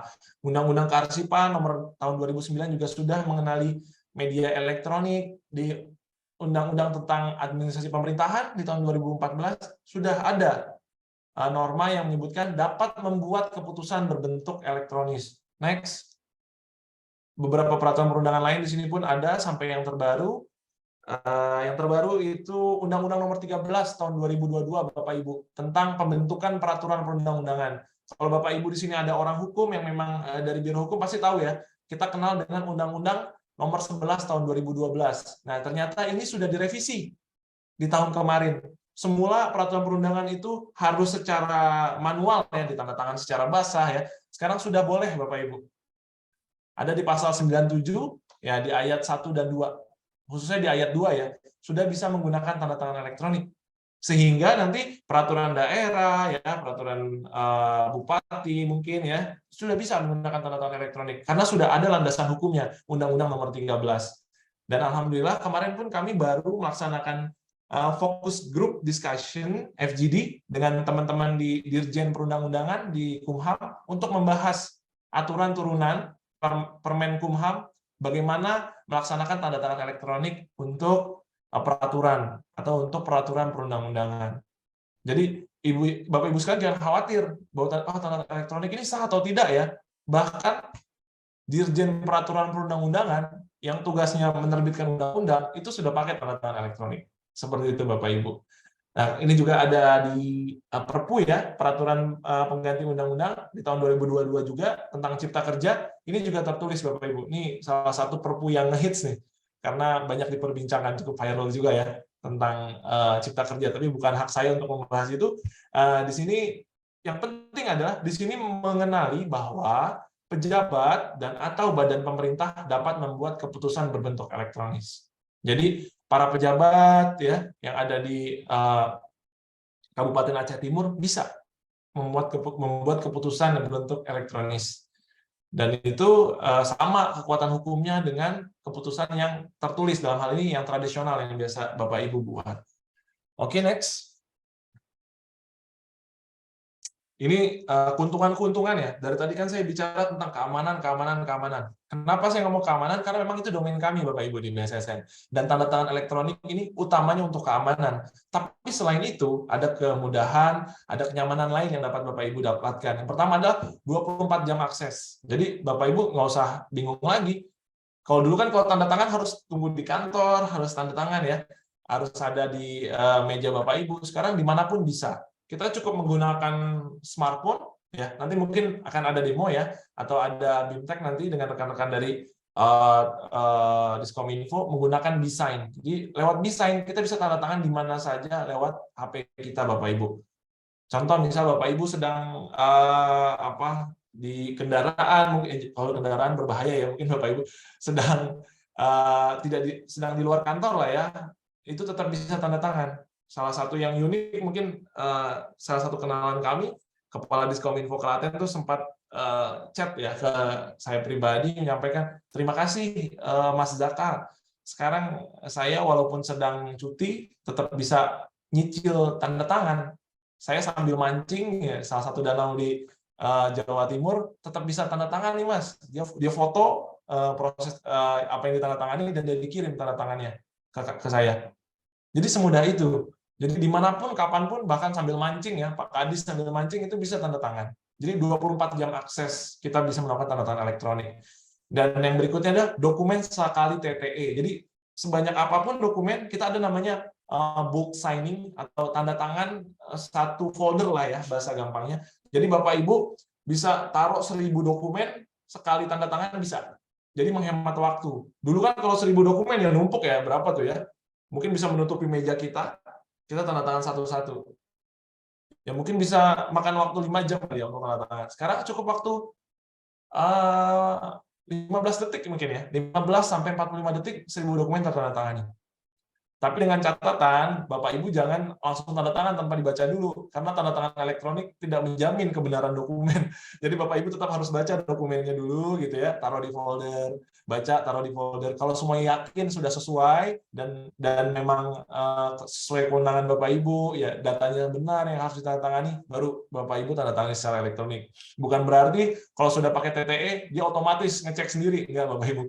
Itu hanya merupakan untuk memastikan keaslian ya, memastikan keutuhan dan kenirsangkalan. Tapi kalau benar tidaknya dokumen saat dikonsepkan, itu tetap harus Bapak Ibu cek sebagai pejabat. Ya, karena mungkin dalam dokumen itu banyak menyangkut hak-hak masyarakat dan lain sebagainya. Yang terakhir adalah Rp0. Ini gratis Bapak Ibu. Jadi Bapak Ibu bisa menggunakan layanan kami dari BSSN, Balai Sertifikasi Elektronik, secara gratis tanpa dibebani biaya sepeser pun. Next. Ini secara resume saja Bapak Ibu bahwa tanda tangan elektronik ini sudah aman karena menggunakan kriptografi ya, ada enkripsi di sana, menggunakan hash function, dan kami juga nanti ada OTP ya. Ke depan untuk tanda tangan elektronik tidak akan pakai passphrase tapi menggunakan OTP, one time password. Jadi setiap Bapak Ibu tanda tangan itu akan dapat angka lah ya lewat WhatsApp. Nah, mungkin kalau Bapak Ibu di sini ada yang akrab dengan aplikasi hijau ya seperti Tokopedia atau aplikasi kuning orange ya seperti Shopee, itu untuk misal Bapak Ibu untuk check out ya kan, untuk bayar itu kan nanti dapat OTP seperti itu. Tapi ini masih secara pengembangan sudah ready, namun kita masih butuh meningkatkan kekuatan infrastruktur kami agar bisa memberikan layanan yang lebih mudah kepada Bapak Ibu. Kami mohon doanya dari Bapak Ibu, semoga kami juga tetap bisa memberikan layanan yang prima, khususnya kepada rekan-rekan di Kabupaten Aceh Timur. Next. Ini yang perlu saya tekankan, verifikasi tanda tangan elektronik pada dokumen elektronik harus dilakukan secara elektronik. Jadi Bapak Ibu untuk melihat apakah suatu dokumen ini sudah ditandatangani secara elektronik, bukan dilihat dari ada barcode-nya, dilihat dari tulisannya, bukan. Tapi Bapak Ibu harus download aplikasinya, dan dicek menggunakan aplikasi kami, misal aplikasi Design, aplikasi Panther, mungkin nanti akan didemokan ya bagaimana caranya, atau juga bisa mengupload dokumen yang tadi, biasanya Bapak Ibu dapat email ya, dari email atau dapat WhatsApp gitu ya, Bapak download, setelah itu cek dengan cara, kalau tidak mau menggunakan aplikasi kami, bisa menggunakan aplikasi Kominfo, nanti bisa cek di browser ya. Ini aplikasinya kebetulan web based, aplikasi web. Jadi Bapak Ibu ketik tte.kominfo di browser, di Mozilla, di Chrome dan lain sebagainya. Nanti akan keluar aplikasi dari ada laman utamanya ya. dashboard-nya dari Kominfo, nanti Bapak upload. Jadi dokumen yang udah Bapak download, Bapak upload ke aplikasi Kominfo, nanti aplikasi itu akan mengecek dan akan langsung memberikan informasi apakah secara dokumen utuh, apakah ada sertifikat elektroniknya, dan lain sebagainya. Seperti itu. Tapi kalau mau mudah, silakan gunakan aplikasi kami, baik Painter ataupun Design. Jadi tidak lagi lihat, oh ada QR code-nya, berarti ada tanda tangan elektronik. Kalau Bapak Ibu seperti ini, Bapak Ibu akan jadi case yang saya ceritakan tadi. Sudah maju sampai Bareskrim, ternyata itu tidak ada tanda tangan elektroniknya. Padahal kita kalau masuk sampai ke ranah hukum, ya apalagi kepolisian kan tidak sedikit itu nominalnya, pasti kan prosesnya seperti apa gitu. Nah, jadi kalau bisa kita kenali dulu di kita sendiri, ini asli nggak? Biar kita juga tidak dibodohi oleh orang-orang gitu. Ini dokumennya asli nih Pak, ini saya sudah punya dokumen, seperti itu. Ini dokumen tanahnya sudah ada tanda tangan elektroniknya, padahal itu tidak ada tanda tangan elektroniknya. Atau ini Pak, KK Bapak, kartu keluarga Bapak sudah kami terbitkan, ini sudah asli gitu. Bapak harus cek, ceknya gimana? Cek di Design, cek di Painter, ataupun tadi di aplikasi web milik Kominfo. Next.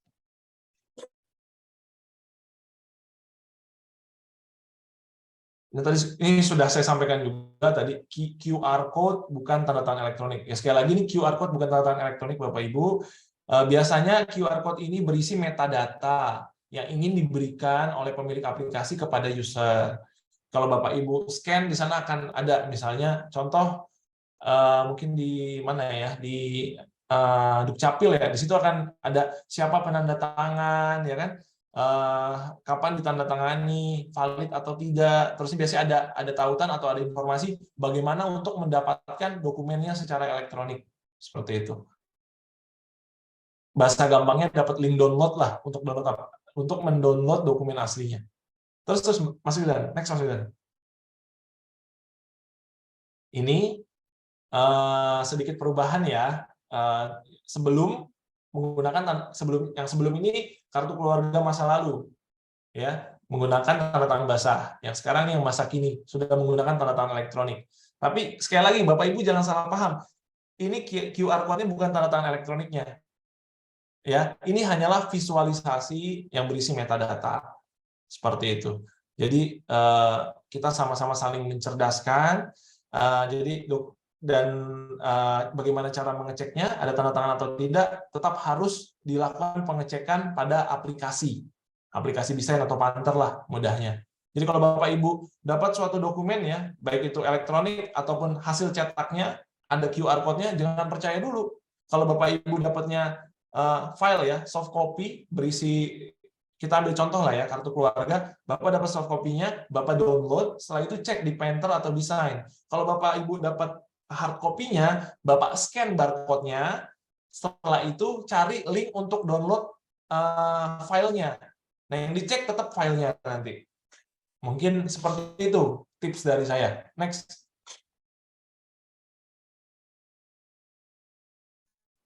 Nah, ini juga saya ingin menyampaikan bahwa tanda tangan elektronik ini bisa dilakukan oleh banyak pihak pada satu dokumen. Ini adalah salah satu, ini cukup, menurut saya cukup heboh saat itu. Ini bagaimana kita di sini pemerintah berkolaborasi dalam rangka penanggulangan banjir di sekitar Jakarta sebenarnya. Ini banjir dan longsor di kawasan Jabodetabek. Jadi triggernya karena Jakarta banjir, tapi lagi COVID, mau membuat suatu fakta atau sebuah komitmen bersama. Jadi kepala daerah nggak bisa ketemu nih, Bapak Ibu sekalian. Kepala-kepala daerah juga termasuk menteri ya. Di sini ada Pak Tito, kalau nggak salah ya, Muhammad Tito Karnavian. Ini yang tanda tangan pertama Pak Tito, Kemendagri. Jadi ini dilakukan secara tanpa bertatap muka, karena ini awal-awal COVID seingat saya. Jadi Pak Tito tanda tangan, dilanjutkan dengan tanda tangan dulu ini Pak Basuki Hadimulyono ya. Terus juga ada Pak Sofyan Jalil, saat itu masih menjadi Menteri ATR BPN ya. Di sini juga di bawah-bawah kita bisa cek, ada juga Pak Anies Baswedan selaku Gubernur Jakarta, dan lain sebagainya di bawah. Ada Pak Ridwan Kamil juga tuh di bawah sebagai Gubernur Jawa Barat.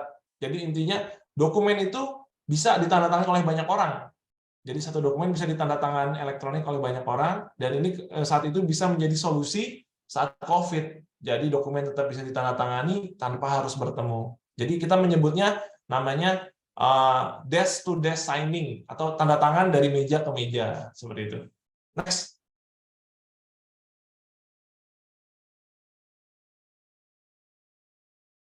Nah ini tadi yang sempat bermasalah ya, sertifikat hak tanggung tanah.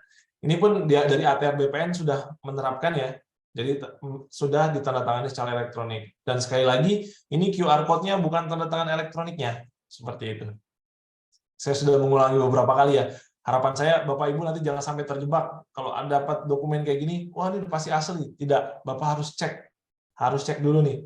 Bapak scan QR code-nya, setelah itu download soft copy-nya, atau file sertifikat hak tanggung tanah yang dalam bentuk PDF. Setelah itu, Bapak Ibu cek di aplikasi kami, di Desain atau Pantar. Jangan sampai terjebak sampai ke Bareskrim. Next. Ini sedikit ya, pencapaian dari BSRE, kita sudah selama periode 3 bulan ini, sudah ada 300 juta tanda tangan Bapak Ibu yang dibubuhkan di dokumen elektronik menggunakan layanan kami. Jadi dalam waktu 6 bulan ya, dari Januari sudah ada 300 juta Bapak Ibu yang kami bantu. Dan dengan 300 dan setiap harinya tidak kurang dari 1,9 juta dokumen ditandatangani. Jadi sambil saya sedang sharing knowledge nih dengan Bapak Ibu sekalian, ini yang tanda tangan terus jalan Bapak Ibu di server kami. Sehingga dalam waktu 24 jam ada hampir 2 juta tanda tangan per hari. Alhamdulillah sudah 300.000 sertifikat elektronik diterbitkan dan 600 instansi baik pemerintah, pusat dan daerah ya sudah bekerja sama dengan BSRE. Next. Ini sedikit informasi yang coba kami dapatkan ya semalam. Kami update ini untuk pemerintah Kabupaten Aceh Timur. Alhamdulillah sudah ada 10 pengguna saat ini. Saya berharap mungkin izin dari Bu Kabid ya dan jajaran bisa memperluas penggunaannya. Yang minimal setiap kepala OPD bisa menggunakan sertifikat elektronik. Dan yang patut kami acungkan jempol, kami apresiasi adalah sudah ada 2 aplikasi nih yang terintegrasi ya. Satu dalam proses, yang PPID sudah, tinggal kepegawaian terpadu, e-Pinter. Nah, kalau sudah ada integrasi ke aplikasi kepegawaian, mungkin nanti bisa didorong ya, bagaimana pengajuan cuti dan lain sebagainya menggunakan tanda tangan elektronik. Jadi cuti tidak lagi tanda tangan basah nanti Bu Kabid, sudah tanda tangan elektronik.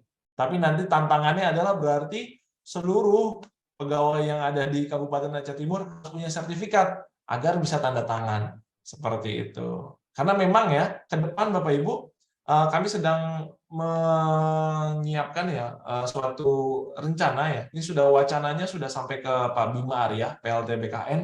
Bagaimana setiap ASN akan punya sertifikat elektronik. Jadi nanti di Sistem Informasi Aparatur Sipil Negara atau yang kita kenal dengan SI ASN itu akan menjadi portal seluruh ASN untuk bisa mendapatkan tanda tangan elektronik. Jadi Bapak Ibu bisa dapat sertifikat elektronik, Bapak Ibu bisa tanda tangan elektronik, dan kemungkinan saya lupa kemarin aplikasi apa ya yang sempat heboh itu dari BKN yang kita input data saya lupa namanya. Nanti pengesahan dari data yang sudah kita input di sistem elektronik milik BKN itu pun rencananya akan ditandatangani secara elektronik juga.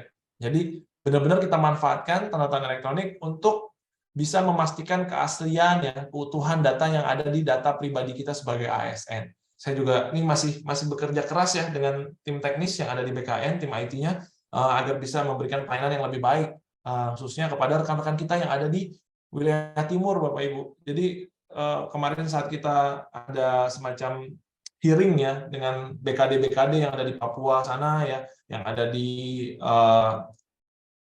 Merauke sudah mending sih. Yang kemarin agak bermasalah di Puncak Jaya, di Asmat, itu untuk kenaikan pangkat bisa lebih dari 2 tahun Bapak Ibu. Jadi dokumennya diantar gitu kan, prosesnya lambat. Saya juga kurang paham itu kenapa bisa jadi 2 tahun. Mungkin harusnya Oktober saya naik pangkat karena harus nunggu 2 tahun, baru 2002 berapa ya? 25 saya naik pangkat. Itu kan nggak masuk akal sebenarnya. Dengan adanya sistem elektronik ini, contoh e-Pinter nih ya, e-Pinter dari Kabupaten Aceh Timur, harusnya pelayanan terkait kepegawaian, pelayanan terkait kebutuhan ASN bisa kita permudah. Sebelum kita bisa melayani masyarakat lebih nyaman, kita layani dulu ya rekan kerja kita, kiri kanan kita agar lebih mudah mendapatkan layanan kita. Next.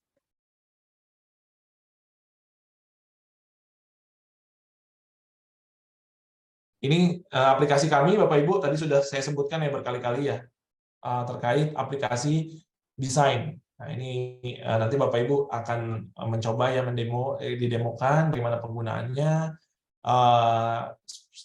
Banyak sekali fitur Bapak Ibu di sini. Bapak Ibu yang menggunakan smartphone Android bisa mendownload di Play Store. Bagi mohon izin Bapak Ibu rekan-rekan yang menggunakan iOS ya, menggunakan iPhone itu bisa juga download ya. Ini fitur-fiturnya ada memanage sertifikat, kita bisa lihat statistik berapa kali kita tanda tangan, kita bisa melihat dokumen-dokumen yang sudah kita tanda tangani. Di sini juga ada fitur scan QR. Tadi yang saya bilang, kalau Bapak Ibu dapat hard copy-nya, langsung aja buka BeSign, Bapak scan QR-nya ya. Nah, Bapak dapatkan file soft copy-nya, setelah itu baru cek lagi di BeSign. Apakah benar ini asli, apakah benar ini utuh. Mungkin itu sedikit banyak yang bisa saya sampaikan. Sekali lagi saya mohon maaf. Pertama atas keterlambatan saya. Yang kedua juga saya mohon maaf jika dalam penyampaian ada kalimat ataupun tindak tanduk saya yang kurang berkenan. Semata-mata ini kita lakukan hanya untuk saling berbagi, saling sharing knowledge. Semoga bermanfaat untuk Bapak Ibu sekalian. Jika ada pertanyaan nanti bisa mungkin ditanya jawab. Kalau untuk permasalahan ya nanti ke depan khususnya di rekan-rekan Diskominfo ya ataupun rekan-rekan verifikator bisa kontak ke kami Bapak Ibu di kontak center BSRE. Ini ada QR code-nya, silahkan di-scan. Di situ ada kontak-kontak yang bisa Bapak Ibu hubungi untuk permasalahan yang Bapak Ibu dapatkan ya atau kendala selama menggunakan layanan kami. Demikian yang dapat saya sampaikan. Wabillahi taufik wal hidayah. Assalamualaikum warahmatullahi wabarakatuh. Ya, terima kasih kepada Bapak Abdul Khairul Zaka, SSTMT, yang telah menyampaikan materinya dengan begitu luar biasa, Pak. Banyak sekali ilmu yang bisa didapat pada hari ini, Pak, terkait sertifikat elektronik, termasuk untuk saya juga. Ya, bisa lebih hati-hati juga nih, Pak, ya, dalam menggunakan sertifikat elektronik. Baiklah, Bapak Ibu sekalian, mari kita memberikan kesempatan untuk Bapak Ibu yang ingin bertanya terkait materi yang disampaikan. Boleh langsung ditanyakan, Pak. Nah, jika ingin bertanya bisa langsung di-on-kan mic-nya, Pak atau Ibu.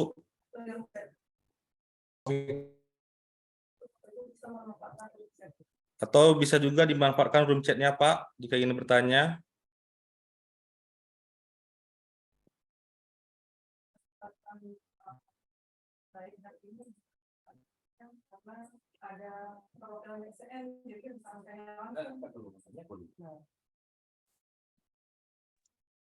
Ya, Bapak Ibu, ini kesempatan ya. Iya, Pak.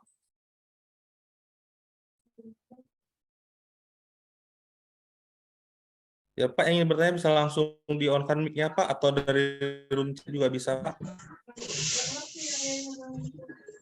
Ya, silakan Bapak Rizal Fauji, Pak. Apa yang ingin ditanyakan, Pak? Baik, terima kasih. Ini terkait dengan tanda tangan elektronik. Kami ingin tahu apakah nantinya ini bisa digunakan untuk seluruh dokumen. Kalau misal di Dinas Kesehatan kan ada surat eksternal atau dokumentasi yang kita kirimkan ke instansi lain. Itu bisa kita manfaatkan dengan menggunakan tanda tangan elektronik. Gitu, Pak. Mohon maaf, izin Pak Rizal bisa diulangi Pak, agak kurang terdengar Pak. Di saya maaf Pak, izin. Ya, baik. Jadi kan menggunakan tanda tangan elektronik ini apakah untuk seluruh dokumen bisa kita manfaatkan atau untuk saat ini hanya dokumen tertentu? Oke, baik Pak.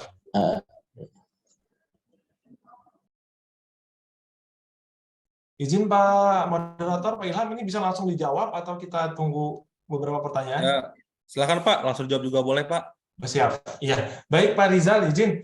Apakah semua dokumen bisa ditandatangani secara elektronik atau adakah ketentuan dokumen yang harus ditandatangani? Ya, saya izin menjelaskan. Ini harus kita jawab dari dua perspektif, Bapak. Yang pertama dari perspektif teknis, yang kedua dari perspektif proses atau kebijakan. Karena memang secara teori dalam pemanfaatan teknologi ada 3 hal yang harus kita perhatikan. Yang pertama adalah people, SDM-nya, manusianya. Yang kedua adalah proses. Proses ini ways, jalan ya, atau kita kenal dengan prosedur ya. Kalau bisa kita bilang kebijakan lah. Kalau di daerah mungkin ada yang namanya peraturan gubernur, peraturan kabupaten, ya surat edaran sekda dan lain sebagainya. Dan yang terakhir adalah teknologi atau teknologi secara teknis gimana. Nah, saya jawab dari 2 hal. Yang pertama, secara teknologi dulu ya Pak. Secara teknologi, semua dokumen bisa ditandatangani secara elektronik asal formatnya sesuai. Kalau sekarang, yang kita sesuai dengan standar operabilitas dengan Kominfo bersama PSR yang lain, kita hanya menandatangani dokumen dengan bentuk PDF. Nah, kalau Bapak punya bentuk Word, Bapak punya bentuk Excel, bentuk lainnya, Open Word, dan lain sebagainya, teks lainnya, itu harus diubah dulu. Harus di save as, gampangnya save as to PDF. Kalau bentuknya sudah PDF, itu bisa ditandatangani, Pak. Semuanya bisa. Problemnya adalah ada batasan, yaitu kebijakan ya. Nah, kalau Bapak nanya, apakah semua dokumen boleh ditandatangani? Kita lihat kebijakannya. Secara kebijakan tadi sudah dijelaskan kan, semua undang-undang sudah memperbolehkan dapat ya. Tapi kita harus lihat di kebijakan internal, apakah semua dokumen ini harus ditandatangani secara elektronik gitu. Nah, ini harus dilihat dulu. Misal, apakah untuk dokumen perizinan di dinas tertentu harus menggunakan tanda tangan elektronik? Kita lihat aturannya sudah ada atau belum gitu. Kalau memang belum ada, ya harus kita keluarkan dulu Bapak aturannya. Kalau aturannya sudah selesai, masih nyambung dengan teori saya tadi. Teknologi oke, kebijakan oke, SDM-nya gimana, people-nya. Jadi sebelum kita memutuskan suatu kebijakan, kita harus siapkan dulu kebijakannya, teknologinya, terakhir orangnya. Kita harus sosialisasi dulu, kita harus literasi dulu. Jangan sampai kita sudah investasi ya, infrastruktur ya, beli server, ya, mengembangkan aplikasi, itu nggak murah Bapak Ibu sekalian. Tanpa kita meriset dulu masyarakatnya siap atau tidak. Kalau masyarakat belum siap, ya kita perlahan, kita bikin milestone, kita bikin stepping. Ya, kita bikin pilot project dulu, kita cobakan sambil kita tingkatkan kemampuan SDM kita. Mungkin salah satunya kita melakukan sosialisasi untuk itu, untuk memastikan secara sumber daya manusia bisa menggunakan, bisa memanfaatkan. Jadi secara people, process, and technology itu mendukung. Mungkin jawabannya kalau dari saya seperti itu Bapak. Maaf jika kurang memuaskan. Kalau ada yang mau ditanyakan lagi boleh. Kalau dari saya secara teknis bisa asal bentuknya PDF. Yang kedua harus dipastikan adakah kebijakannya. Kalau kebijakannya sudah ada, itu tugas dari kita semua sebagai ASN untuk mencerdaskan, untuk meliterasi masyarakat agar bisa paham. Sebenarnya yang saya jelaskan tadi, kejadian di Bareskrim tadi di Polda Metro Jaya, itu salah kita sebagai pemerintah, gagal untuk mengedukasi masyarakat. Seperti itu Bapak Ibu sekalian. Saya kembalikan ke Pak Moderator. Ya, terima kasih Bapak Khairul Zaka. Bagaimana Pak Rizal? Ada yang ingin ditanyakan kembali Pak? Baik, terima kasih. Hanya karena kita belum kuasai benar terkait ini, mungkin masih butuh pembelajaran lebih banyak ke depannya. Itu ya, makasih banyak. Terima kasih Pak Rizal. Ya, bagaimana Bu Kabit, ada tambahannya? Ibu Zatul Fadli? Terima kasih, moderator. Izin Pak Jaka untuk menyampaikan sedikit kebijakan internal yang sudah kita proses untuk penyelenggaraan sertifikat elektronik di Kabupaten Aceh Timur. Ya, untuk kebijakan penggunaan tanda tangan elektronik, sebagaimana tadi yang saya sampaikan di materi pertama, bahwa memang untuk proses pemanfaatan sertifikat elektronik di Aceh Timur, kita sudah menetapkan di surat edaran yang juga sudah kita proses di draft Bupati Aceh Timur tentang penyelenggaraan sertifikat elektronik. itu bahwa yang pertama penyelenggaraan sistem dan transaksi elektronik dalam ruang lingkup kedinasan, yang kedua sistem naskah dinas secara digital. Jadi memang setiap naskah dinas yang memang disepakati, artinya seperti tadi ada kebijakan tersendiri di setiap naskah dinasnya. Artinya memang untuk tata naskah dinas elektronik memang mungkin belum disempurnakan, tapi kita sudah punya naskah dinas yang memang yang non elektronik. Nah, jadi untuk penggunaan tanda-tanda elektronik sendiri sekarang itu masih pilihan, artinya belum menjadi kewajiban mutlak untuk digunakan. Jadi masih ada pilihan bisa menggunakan tanda tangan elektronik atau tidak. Tapi kita mengarahkan semuanya bahwa saat ini Pemkab Aceh Timur sudah mengaplikasikan sistem pemerintahan berbasis elektronik, dan ini kita bersama dan kita berharap kerjasama dari semua pihak, peran serta perangkat daerah untuk mendukung pelaksanaan SPBE. Terima kasih. Ya, terima kasih Ibu Zatul Fadli. Ya, terima kasih jawabannya. Ini ada tambah sedikit pertanyaan dari kolom chat. Apakah tanda tangan ini wajib diterapkan dan apakah ini efektif? Sepertinya sudah terjawab ya pertanyaannya tadi Pak ya di slide yang sudah dipresentasikan. Ada lagi yang ingin bertanya Pak? Atau Ibu? Ini kesempatan bagus untuk kita bertanya Pak. Mumpung ada dari BSSN-nya Pak Khairul Zaka. Oke. Ini nggak apa-apa, mungkin saya sambil menunggu pertanyaan berikutnya ya, saya coba jawab yang ada dari Kecamatan Sungai Raya ya. Terima kasih nih Bapak atau Ibu yang bertanya di sana. Apakah tanda-tanda elektronik ini wajib diterapkan dan apakah ini efektif? Nah, kalau kita bicara wajib ya, tadi kembali ke aturannya. Apakah ada aturan yang mewajibkan?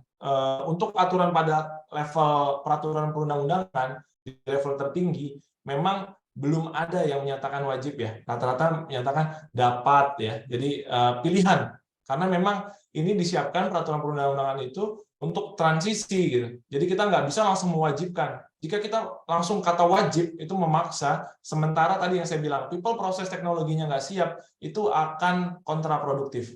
Sayang, investasi besar tidak termanfaatkan. Jadi saya bukan berarti pemerintah itu tidak optimis, bukan. Kenapa pakai kata dapat bukan kata wajib? Karena mungkin ya setiap daerah itu kesiapannya berbeda Bapak Ibu. Mungkin saudara-saudara kita di misal di mana ya, di Miangas sana gitu, di Pulau Rote itu belum sesiap rekan-rekan yang ada di Aceh Timur. Mungkin teman-teman yang ada di Bandung ya, Kota Bandung mungkin lebih siap dibandingkan rekan-rekan yang ada di mana, di Palawan dan lain sebagainya. Nah, makanya peraturan perundang-undangan ini tidak mewajibkan, namun menyebutkan dapat. Nah, inilah yang harus diturunkan pada peraturan-peraturan yang ada di bawahnya. Tadi sudah disampaikan oleh Bu Kabid ya, bahwa sudah ada aturan yang diterapkan untuk di internal berupa surat edaran, dan mungkin nanti ke depan akan disempurnakan dalam suatu bentuk tata naskah dinas elektronik. Sama-sama kita ketahui Bapak Ibu di sini untuk menelurkan ya atau melahirkan menetapkan peraturan undang-undang ini butuh proses. Kita harus melibatkan, kalau di pusat ya, kita harus melibatkan rekan-rekan di peraturan perundang-undangan, belum lagi ada yang namanya harmonisasi, kita harus bertemu dengan kementerian-kementerian lain, masuk ke Setkap dan lain sebagainya. Mungkin di pemerintah daerah harus ada campur tangan DPRD kah kalau ada anggaran dan lain sebagainya, saya juga kurang paham. Yang jelas semua ini berproses dan kita harus satu visi bagaimana kita bisa mendorong, bisa memajukan, memaksimalkan transformasi digital. Jadi sama-sama nih Bapak Ibu izin di setiap kabupaten, di setiap kecamatan mungkin ya di sini yang hadir Bapak ya, kecamatan atau kelurahan gitu ya, itu juga bisa mendukung usaha atau inisiatif yang baik dari rekan-rekan di Diskominfo. Nanti insya Allah ya semua yang dilakukan ini akan memudahkan Bapak Ibu. Problemnya adalah kita hanya butuh waktu untuk belajar, butuh waktu untuk penyesuaian. Mungkin itu. Ya, terima kasih Pak jawabannya. Bagaimana? Ada lagi yang belum jelas ingin ditanyakan Bapak Ibu?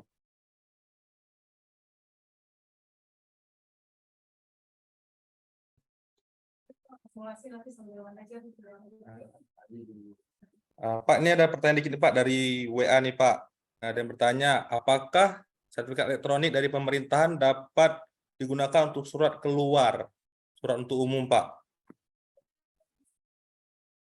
Oke, apakah sertifikat elektronik bisa digunakan untuk surat keluar? Maksudnya ini surat dinas ya maksudnya ya? Ya, surat keluar Pak ke umum Pak, pribadi Pak. Oh, untuk pribadi ya izin.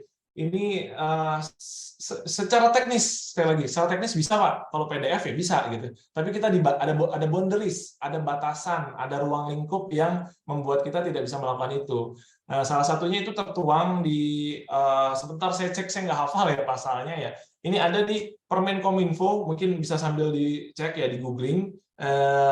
Permenkominfo nomor 11 tahun 2022, khususnya di pasal 31. Pasal 31 itu menyebutkan sertifikat elektronik dari pemerintah, dalam hal ini dari penyelenggara sertifikat elektronik instansi dari BSRE, ini hanya digunakan untuk kepentingan dinas. Memang bahasanya seperti itu, hanya untuk kepentingan dinas. Namun di pasal 68 dan pasal 69 itu menyebutkan adanya sanksi administratif.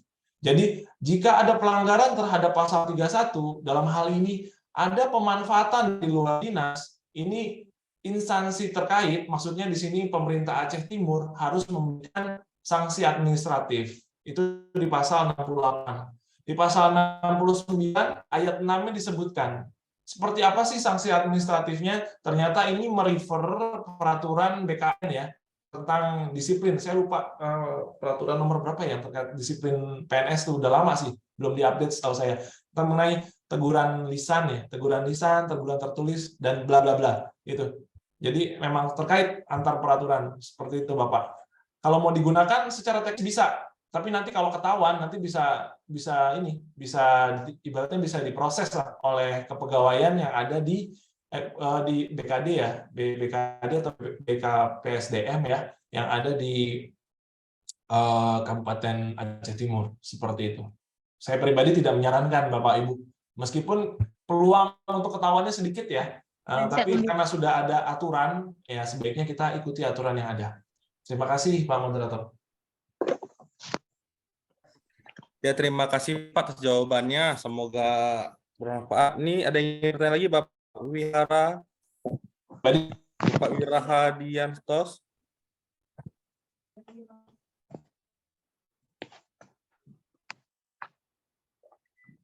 Halo Pak. Pak Wiraha.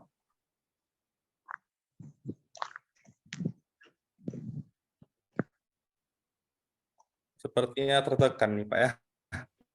Ada lagi Pak Ibu yang ingin bertanya terkait materi kita hari ini Pak?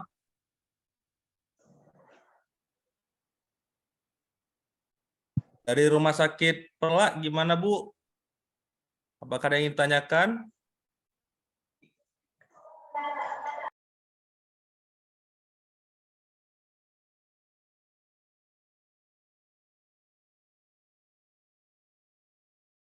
Gimana nih Bu?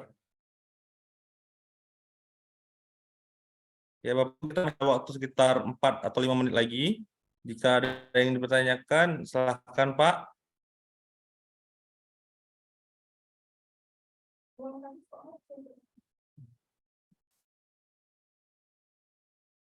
Ibu dari Dinas DP3KB ada yang ditanyakan Bu?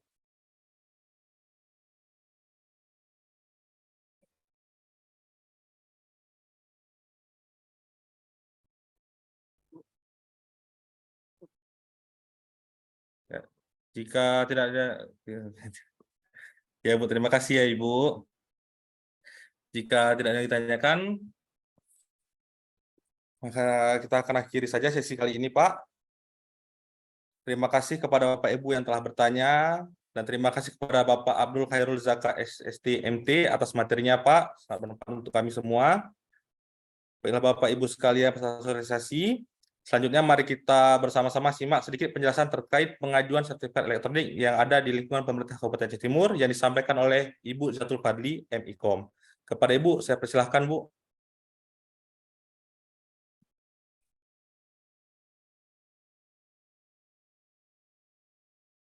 Ya, Pak Jaka, mohon izin kami ingin menyampaikan sedikit tentang proses pengajuan sertifikat elektronik yang ditujukan kepada Dinas Kominfo, yang mungkin selanjutnya akan ditindaklanjuti ke BSRE. Nah, kami sudah menyusun SOP untuk proses pengajuannya. Saya akan coba share screen.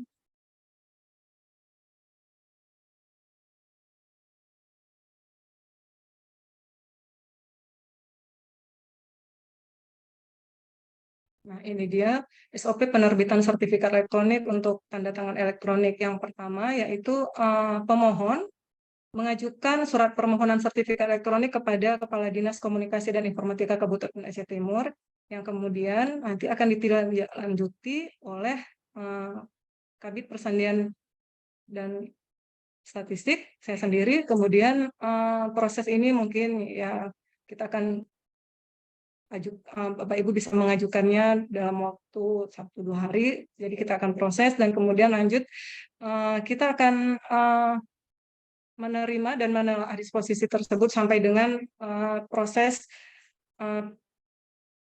bahwa pemilik sertifikat elektronik nanti untuk melakukan penginputan paspres. Mungkin ini yang agak lama karena kadang-kadang mungkin prosesnya itu aktivasinya ya Bapak Ibu bisa paling cepat 15 menit, kadang juga ada sempat ya sampai seharian juga ada, tapi itu mungkin karena proses masalah di jaringan saja. Nah, kemudian setelah proses itu semua selesai melakukan verifikator, kemudian akan dapat diunduh sertifikat elektronik tadi dan dimanfaatkan. Proses ini nanti saya akan share yang lain. Ini kami sudah menyiapkan link. Nah, di sini penggunaan desainnya kami sudah menyiapkan format yang bisa dilihat di sini.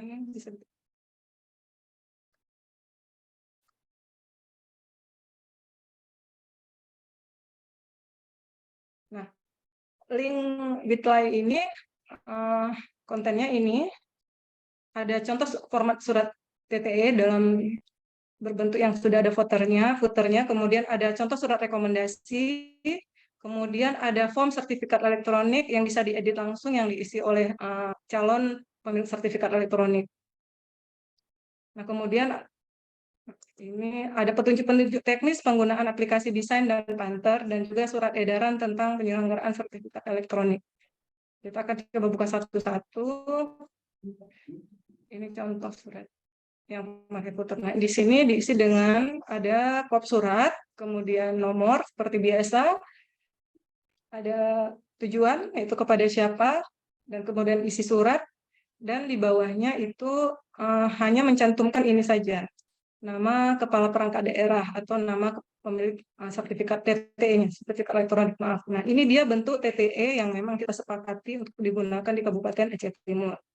Kemudian jangan lupa menyiapkan footnote-nya, footer seperti ini, tulisan seperti ini, karena ini untuk memperlihatkan validasi bahwa autentikasi sudah dokumen tersebut sudah ditandatangani secara elektronik sah ya dari BSRN. Kita kembali lagi. Oke, kemudian ada contoh surat rekomendasi. Surat ini juga seperti biasa ditujukan kepada Kepala Dinas Kominfo Aceh Timur, kemudian perihalnya rekomendasi, diisi nama kepala perangkat daerah, dan kemudian sesuai format ini, dan kemudian diajukan nama-nama siapa yang akan mengajukan sertifikat tanda tangan elektronik, dan kemudian ini diajukan secara kolektif ya. Emailnya sudah dibagikan oleh Pak Pandu tadi bahwa Bapak Ibu diwajibkan menggunakan email acehtimurkap.go.id.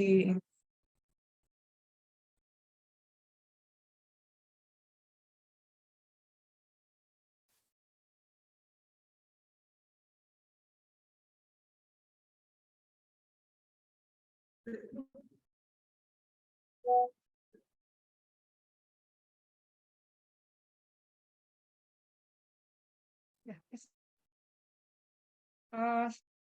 Selanjutnya ini ada form sertifikat elektronik yang bisa dibagi.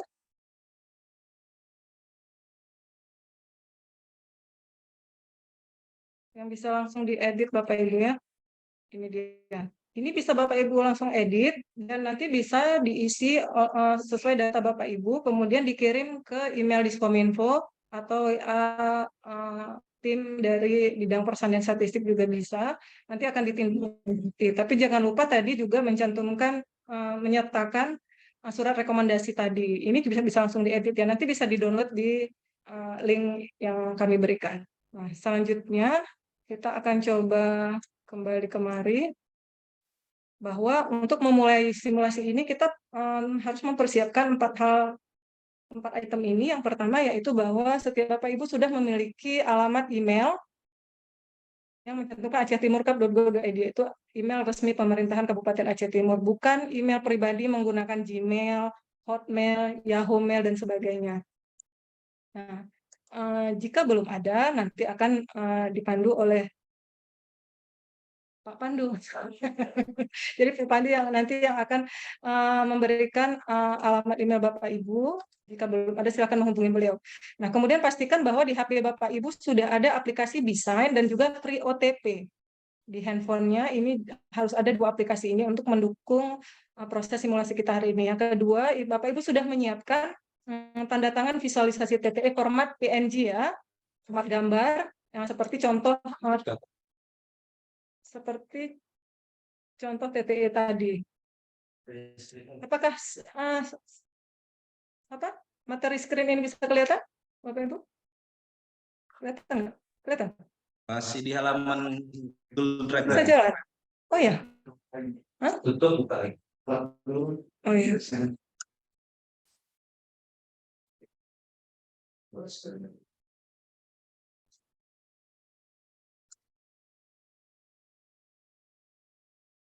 Coba ya. Nggak kelihatan ya ininya.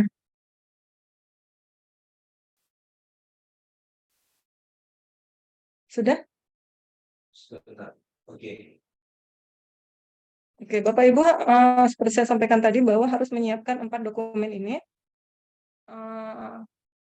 Alamat email, terus aplikasi desain dan Free OTP di handphone, kemudian tanda tangan visualisasi TTE-nya dalam format PNG, kemudian ada dokumen PDF yang belum ditandatangani, surat yang belum ditandatangani yang akan kita berikan TTE, dan juga ada footernya seperti tadi. Dan 4 hal ini sudah kami sampaikan di grup peserta sebelumnya.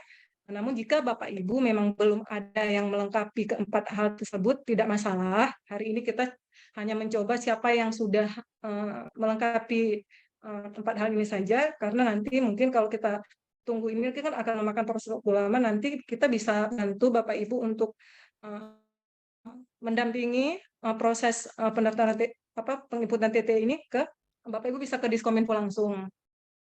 Jadi hari ini kita hanya simulasi sekilas saja bagaimana proses penggunaan TTE menggunakan aplikasi desain. Ini contoh visualisasi tadi ya, visualisasi bentuk tanda tangan. Kemudian ini footnote-nya yang harus disertakan di bawah surat. Nah, Bapak Ibu, ada kendala dalam menginstal aplikasi desain? Apakah ada kendala Bapak Ibu? Ini bisa kelihatan desainnya? Bisa. Assalamualaikum Bapak Ibu, masih adakah?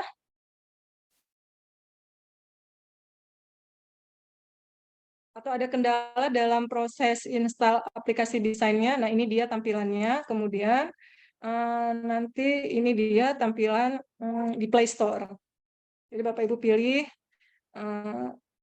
desain yang ada tulisan tanda tangan digital. Kemudian tampilan proses instalasinya seperti ini.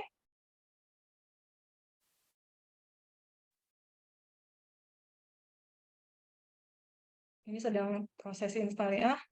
Nah, kemudian siap untuk dibuka. Tampilan halaman depan aplikasi desain seperti ini. Bisa dilewati atau klik selanjutnya. Nah, bisa langsung mulai masuk ke desain. Bagi Bapak Ibu yang sudah memiliki akun yang sudah diberikan oleh tim, bisa menginput langsung di sini. Bisa kita uji coba sekarang? Belum ada sih.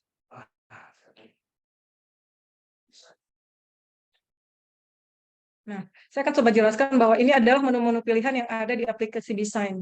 Ada aplikasi telusur file, scan QR, desain cloud, statistik, sertifikat digital, dan pengaturan. Kita fokus untuk menu pengaturan dan telusuri file. Untuk pengaturan, di sini nanti akan terdiri dari menu ada konfigurasi notifikasi, keamanan, dan visualisasi. Visualisasi bisa diinput di sini. Terus tambahkan gambar yang ada di galeri. Bapak Ibu di HP Bapak Ibu, pilih file yang tadi, dokumen yang sudah Bapak Ibu, mungkin akan muncul yang seperti ini. Klik simpan. Nah, selanjutnya dokumen file visualisasi TT-nya sudah ada di aplikasi desain Bapak Ibu. Nah, kemudian untuk memasukkan surat yang dalam bentuk PDF, kita klik telusuri file, akan muncul pilihan-pilihan ini, yaitu yang dokumen-dokumen yang ada di perangkat Bapak Ibu. Kita pilih salah satu dan akan muncul dokumen yang akan diberikan tanda tangan. Nah, Bapak Ibu silakan klik yang di sebelah kanan nanti. Kemudian akan muncul invisible digital signature ini untuk paraf. Untuk approve paraf nanti dia tidak akan kelihatan. Yang kelihatan hanya pada saat Bapak Ibu klik yang visible digital signature. Kalau yang invisible, Bapak Ibu harus ingat bahwa ini hanya untuk paraf saja. Kemudian yang visible digital signature untuk tanda tangan. Nah, Bapak Ibu bisa menginput passphrase yang sudah diberikan di akun masing-masing, lalu klik sign. Dan dokumen tadi siap untuk dibagikan, baik itu WA atau aplikasi sejenisnya, atau di email, ya silakan. Nah, untuk visualisasi bisa digunakan dengan berbagai cara. Yang pertama bisa pakai Adobe Illustrator, bisa pakai Photoshop, Corel Draw, Paint, dan sebagainya. Kita sangat berharap bahwa aplikasi Office Serikandi akan segera dilaksanakan di Aceh Timur, dan mungkin ini sedang proses ya untuk Serikandi, karena dengan Serikandi nanti mungkin proses surat menyurat atau naskah dinas akan lebih fleksibel dan juga memudahkan kita, jadi bisa dalam satu aplikasi dilaksanakan dari proses paraf sampai dengan nanti selesai penandatanganan. Karena kalau pakai desain dia masih sendiri-sendiri terpisah, dimana tidak ada menu verifikasi, tidak ada menu untuk koreksi maksud saya. Jadi kita harus sabar menunggu, ini Serikandi sedang dalam proses. Tapi sambil menunggu Serikandi berjalan di Aceh Timur, kita pakai desain aja dulu, kita pakai aplikasi desain untuk mendukung aplikasi penyelenggaraan sertifikat elektronik. Oke, kita akan coba selanjutnya. Siapa? Ada yang bertanya? Ibu Mariani? Bentar.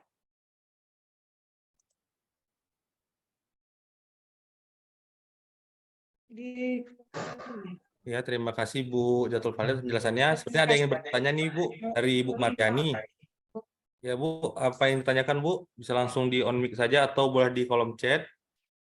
Ini ada akun itu khusus untuk Kasubag Umum atau bisa semua ASN. Jadi kita harapkan semua ASN di Aceh Timur mendaftarkan sertifikat elektronik.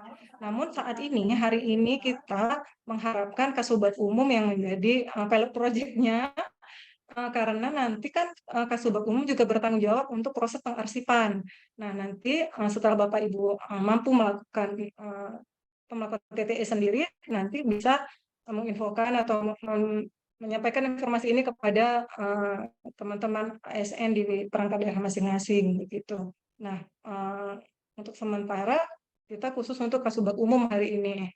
Jadi emailnya yang dipakai juga email Kasubag Umum gitu, Bu. Terima kasih.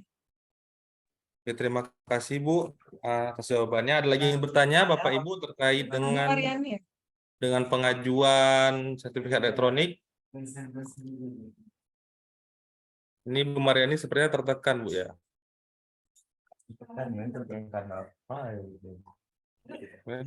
Sama Pak, sama juga Pak. Tekan juga nih. Baiklah, jika tidak ada lagi yang bertanya,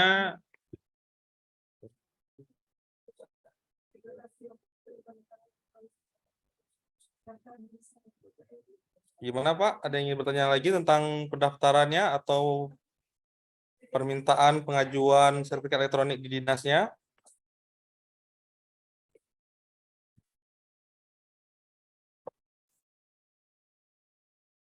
Oke, jika tidak ada pertanyaan lagi, maka kita akan melanjutkan sesi berikutnya, yaitu sesi simulasi tentang penggunaan sertifikat elektronik yang akan dipandu oleh Bapak Pandu Aditya Saragi. Kepada Bapak, saya persilakan Pak. Baik, terima kasih kepada Bapak Moderator, Bapak Ilham. Terima kasih Bapak Khairul Jaka atas waktunya, Pak. Sebelumnya saya minta maaf apabila di simulasi aplikasi BeSign ini ada kekeliruan dari saya, mohon maaf. Karena kita juga sama-sama masih belajar untuk menggunakan aplikasi BeSign yang di notabene adalah suatu hal yang baru nih Pak untuk TTE di Aceh Timur. Tapi alhamdulillah kita akan coba praktekkan.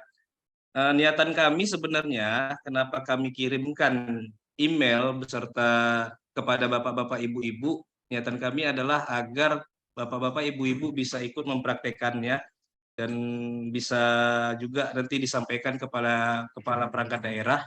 Tapi yang kita lihat di sini banyak kendala sehingga mungkin ada beberapa orang saja yang kita mungkin bisa mengikuti, seperti Ibu Maya dari bagian umum Sekdakap itu sudah ada aplikasi BeSign, sudah terbit sertifikat elektroniknya, bisa mengikuti Pak, atau Ibu yang sudah mempunyai aplikasi BeSign yang sudah terdaftar Pak ya. Baik, langsung saja izin saya mau share screen dulu.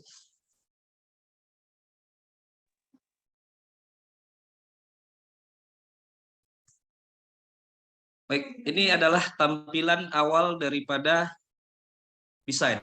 Mungkin bisa dilihat. Kebetulan di sini adalah punyanya Bapak Kadis kita. Mohon maaf Pak. Oke. Jadi tampilan seperti ini. Di awal tadi sudah dijelaskan oleh Pak Khairul Jaka dan Ibu Jatul Padli. Ada beberapa menu, yaitu telusuri file, scan QR, statistik, sertifikat digital, dan pengaturan. Tahap awal sebenarnya untuk memasukkan gambar visualisasi itu ada di pengaturan, lalu di visualisasi. Nah, di sini ada beberapa pilihan apabila Bapak-bapak untuk punya beberapa pilihan contoh visualisasi. Nah, di sini kita ada 2 pilihan untuk Bapak Kadis. Lalu kita klik saja simpan. Bagaimana caranya penandatanganan surat? Mungkin kita bisa contohkan. Ada cara gampangnya memang. Apabila bapak-bapak, ibu-ibu bingung bagaimana mencari di folder ini, karena terlalu banyak mungkin surat yang ada di handphone atau di Android Bapak, bisa langsung saja ke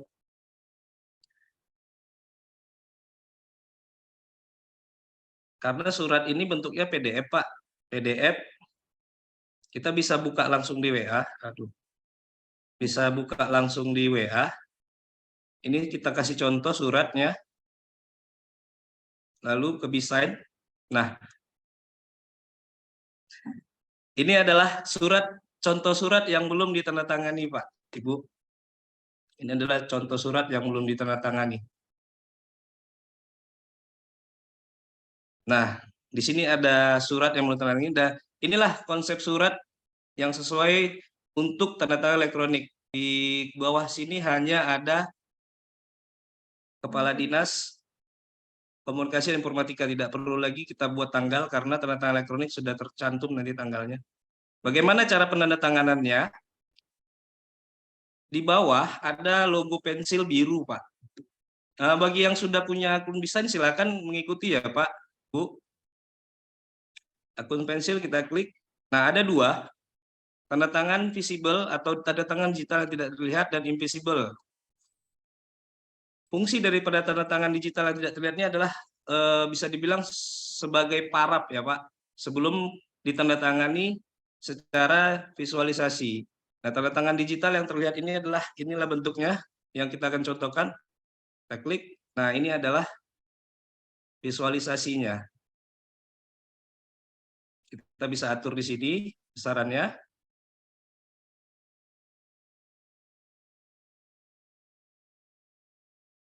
Baik. Nah, setelah itu baru kita klik masukkan passphrase yang sudah di-create. Sudah di-create.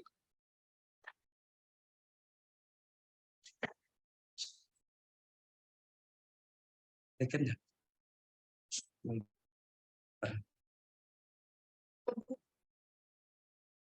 Boleh, itu nampak. Yang nampak. Oke, baik. Kita masukkan passphrase.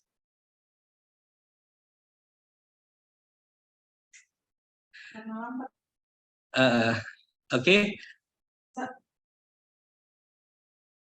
Setelah sudah diteken, kita langsung kemari. Hah? Karena ada passphrase nggak mungkin kita tunjukkan. Contoh kegiatan surat yang sudah ditandatangan secara elektronik adalah seperti ini Bapak Ibu. Di awal Bapak Khairul Jaka sudah memberitahu kita bagaimana cara mengeceknya. Kita di sini di dokumen ini di atas terlihat dokumen ini berisi tanda tangan. Kita bisa cek, perlihatkan. Nah, verifikasinya sudah valid, dokumen sudah ditandatangani dan tanggal penandatanganan serta jam penandatanganan jelas Pak. Jadi di sini kita real time untuk tanda tangannya. Gitu Pak. Termasuk jamnya. Mungkin itu saja kalau untuk praktek untuk desain, karena sesimpel itu proses untuk penandatanganannya, tetapi mungkin untuk pengecekan bisa dilakukan manual Pak sebelum ditandatangani Pak Kadis agar lebih simpel lagi pengecekannya untuk diparap mungkin dengan kabit atau dengan Bapak Sekretaris atau Ibu Sekretaris. Mungkin itu aja Bu Jadul Padli untuk praktikum simulasinya. Bagi bapak-bapak, ibu-ibu yang terkendala untuk akun, boleh langsung menghubungi kami Pak di Dinas Kominfo untuk pembuatan akun yang tadi sudah dijelaskan apa-apa saja syaratnya agar bisa mendapatkan akun sertifikat elektroniknya. Dan bisa menghubungi bagian bidang persantik, persandian dan statistik di Dinas Kominfo dengan Ibu Jadul Padli, atau bisa juga dengan kami tim verifikator. Baik Ibu, Bapak-bapak, Ibu-ibu, Ibu Jadul Padli, Ibu Bapak moderator, sekian dari saya. Mohon maaf apabila ada kekurangan. Assalamualaikum warahmatullahi wabarakatuh. Ya, terima kasih untuk Bapak Pandu. Pak, nih ada sedikit pertanyaan nih Pak dari Bapak Herijal dan Ibu Mardiana nih. Bagaimana cara login ke Bisennya Pak? Mereka terkendala di passwordnya Pak. Bisa diberi penjelasan nggak Pak? Baik, untuk login desain, apabila Bapak Ibu-ibu sudah mengikuti yang pesan yang ada di email yang dikirimkan oleh BSRI, itu sudah ada akunnya semua Bapak-bapak, Ibu-ibu. Tinggal ikuti saja step-stepnya, mulai dari pengisian data, foto selfie, terus pembuatan create passphrase-nya, maka nanti akan dikasih juga itu Bu untuk akun desainnya. Akun desainnya sama dengan akun yang dikirimkan oleh BSRI melalui email masing-masing Pak, Ibu. Itu Ya, Pak moderator. Izin Ya, terima kasih Pak. Bagaimana Pak? Ada yang Bahan ditambahkan dari Bapak Dan mungkin menambahkan ya apa yang disampaikan oleh mohon izin Bapak Pandu ya. Benar tadi apa yang disampaikan. Jika ingin melakukan tanda tangan elektronik menggunakan desain, Bapak harus punya sertifikat elektronik dulu. Tadi kan kami sudah menyampaikan data ya berdasarkan semalam saya coba crawling data dari database kami, itu baru 10 user, berarti baru ada 10 orang yang daftar di AMS. Sementara yang sudah terbit sertifikatnya baru 8. Jadi yang bisa menggunakan desain sekarang di Kabupaten Aceh Timur baru 8 orang, Bapak Ibu. Sehingga jika Bapak Ibu ingin melakukan tanda tangan elektronik menggunakan desain, Bapak Ibu sekalian harus memenuhi tadi syarat-syarat yang disampaikan oleh Bu Kabid agar bisa mempunyai sertifikat elektronik. Sehingga setelah punya sertifikat elektronik, Bapak bisa login masuk ke aplikasi tadi, aplikasi kami desain. Seperti itu Bapak Ibu. Tapi jika Bapak Ibu ingin menggunakan aplikasi bisa Bapak Ibu tanpa login, hanya untuk melakukan verifikasi dokumen. Misal ya, khususnya rekan-rekan yang ada di TU mungkin, jika mendapat dokumen yang ada tanda tangan elektroniknya, bisa ngecek menggunakan desain. Nanti download dokumen yang mau dicek di HP Bapak Ibu, setelah itu browse file, ada tadi kan menu browse file, cari filenya, buka, lalu cek verifikasi. Kalau ada tanda tangan elektroniknya, di situ akan tertulis siapa yang tanda tangan, kapan ditandatangani, sampai di mana dokumen itu ditandatangani juga ada. Jadi aplikasi desain tetap dapat Bapak Ibu gunakan hanya untuk melakukan verifikasi dan autentikasi tadi yang saya jelaskan sebelumnya. Namun untuk tanda tangan, mungkin izin berkenan Bapak Ibu dari rekan-rekan di OPD, kecamatan ataupun kelurahan bisa berkoordinasi dengan tim dari Bukabid ya, atau dengan Pak Pandu mungkin ya. Nanti akan dipandu ya Pak Pandu ya, dibantu nanti untuk bisa mendapatkan sertifikat elektronik. Jika nanti rekan-rekan verifikator terkendala, boleh kontak kami Bapak Ibu sekalian ya, dari verifikator ke tadi kontak center kami. Insya Allah kita akan saling bantu untuk kemudahan birokrasi ya, khususnya yang ada di Aceh Timur. Mungkin itu Bapak Ibu yang bisa saya tambahkan. Terima kasih. Ya, terima kasih Bapak Khairul. Pak, ini ada pertanyaan lagi Pak nih dari WA saya Pak. Pak Khairul masih bisa terhubung Pak? Masih Pak, masih. Maaf. Pak. Ini ada pertanyaan Pak dari WA saya. Ya, aman Pak. Gimana Pak? Bagaimana kalau tanda tangan elektronik tidak dilakukan dengan desain? Apakah bisa dicek menggunakan aplikasi desain? Oke. Bisa, Pak. Bisa. Walaupun Bapak Ibu pakai Painter ya, itu bisa. Tetap bisa kita cek. Seperti itu. Iya Pak, maaf, karena gini, karena ada sebagian mungkin di kabupaten kota lain, mereka kan menggunakan seperti Aceh Tamiang menggunakan aplikasi sinyal untuk surat menyurat gitu. Mereka ada punya aplikasi sendiri. Ya. Seperti kan, tapi mereka menciptakan aplikasi sendiri. Atau juga ada mungkin tanda tangannya tidak menggunakan DSRE atau mungkin itu scan surat dari luar misalnya dari pihak lain yang tidak menggunakan DSRE, apakah juga bisa di scan dengan menggunakan aplikasi tersebut gitu maksudnya. Oke, izin Ibu menjelaskan untuk aplikasi-aplikasi ya, khususnya yang sudah integrasi dengan BSRE, berarti kan menggunakan modul yang sama nih Bapak Ibu sekalian, e-sign klien kami, itu pasti bisa kami cek dan buktikan ke asliannya ya, dan keautentikannya. Nah, untuk yang misal menggunakan PSRE instansi lainnya, misal menggunakan e-authentic ya, dan lain sebagainya, itu tetap bisa Bapak Ibu, tetap bisa kita cek, tapi nanti pasti keluarnya hasilnya adalah jika dokumennya belum diubah ya Bu, Bapak, itu akan tertulis dokumen ini valid, belum dirubah atau belum dimodifikasi. Jadi jangan ngecek hash value-nya. Tadi yang saya jelaskan ya, hash value-nya benar, itu pasti bisa dicek pakai desain. Itu sifatnya umum. Jadi yang akan dicek adalah hash value-nya. Nanti yang saat kedua, untuk melakukan authentication atau melihat keaslian, itu akan dicek sertifikat elektroniknya.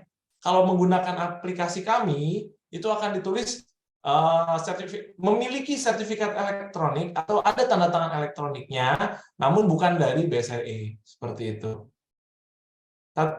Tetap bisa dilihat, Bu. Tapi nanti mungkin tulisannya jadi tidak valid karena tidak menggunakan sertifikat elektronik BSRE. Saran saya, mungkin akan lebih fair kalau dicek di tte.kominfo. Karena itu kan akan terlihat nanti secara umum. Kalau di kami Bapak Ibu sekalian izin, khususnya jika Bapak Ibu sekalian menggunakan e-authentic pasti akan tertulis tidak valid. Kenapa? Karena e-authentic sekarang sudah bukan PSRE lagi Bapak Ibu, bukan PSRE instansi. Nanti makanya ditunggu nih sampai tanggal 5 Oktober seluruh instansi pemerintah baik pusat dan daerah yang menggunakan layanan dulu kan milik BPPT ya Bapak Ibu, BPPT dalam hal ini e-authentic segera melakukan migrasi ke BSSN. Dan kami sudah bersurat, kami juga sudah mengingatkan, mengontak PIC untuk segera melakukan integrasi dengan kami. Seperti itu. Secara teknis bisa dibuktikan, khususnya terkait modifikasi bisa kita cek keutuhannya, terkait keaslian akan dicek, ini sertifikatnya apa. Tetap keluar Bu, nanti sertifikatnya milik siapa, ya, menggunakan sertifikat elektronik siapa, pasti nanti akan tertulis. Misal Abdul Khairul Zaka menggunakan sertifikat elektronik dari e-authentic BPPT, tapi nanti keterangannya tidak valid seperti itu. Mungkin itu, Bapak Ibu, izin. Ya, terima kasih Pak atas jawabannya Pak. Ada yang ingin bertanya lagi Bapak dan Ibu? Izin sebentar Bapak moderator. Mungkin saya bisa contohkan bagaimana kita mengeceknya dari yang dibilang Bapak Jaka tadi, dari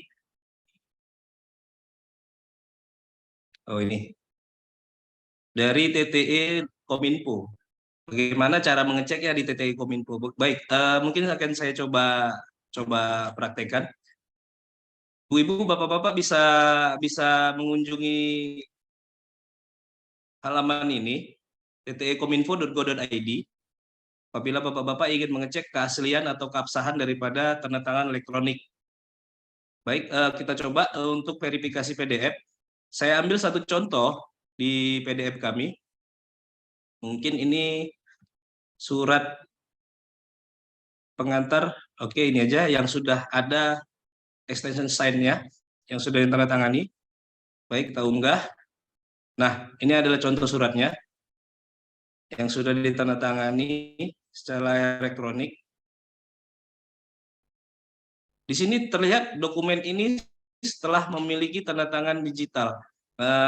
Setelah kita tampilkan, maka terlihatlah siapa penandatangannya, di mana penandatanganannya, jam berapa penandatanganannya. Mungkin seperti itu Bapak-bapak, Ibu-ibu, dan mungkin ini berlaku untuk semua dokumen yang sudah ditandatangani secara elektronik, baik itu produk dari BSRE ataupun pihak lainnya. Mungkin seperti itu saja Bapak-bapak, Ibu-ibu. Terima kasih. Terima kasih. Kami kembalikan ke Bapak moderator. Ya, terima kasih Bapak Pandu. Bapak boleh bertanya?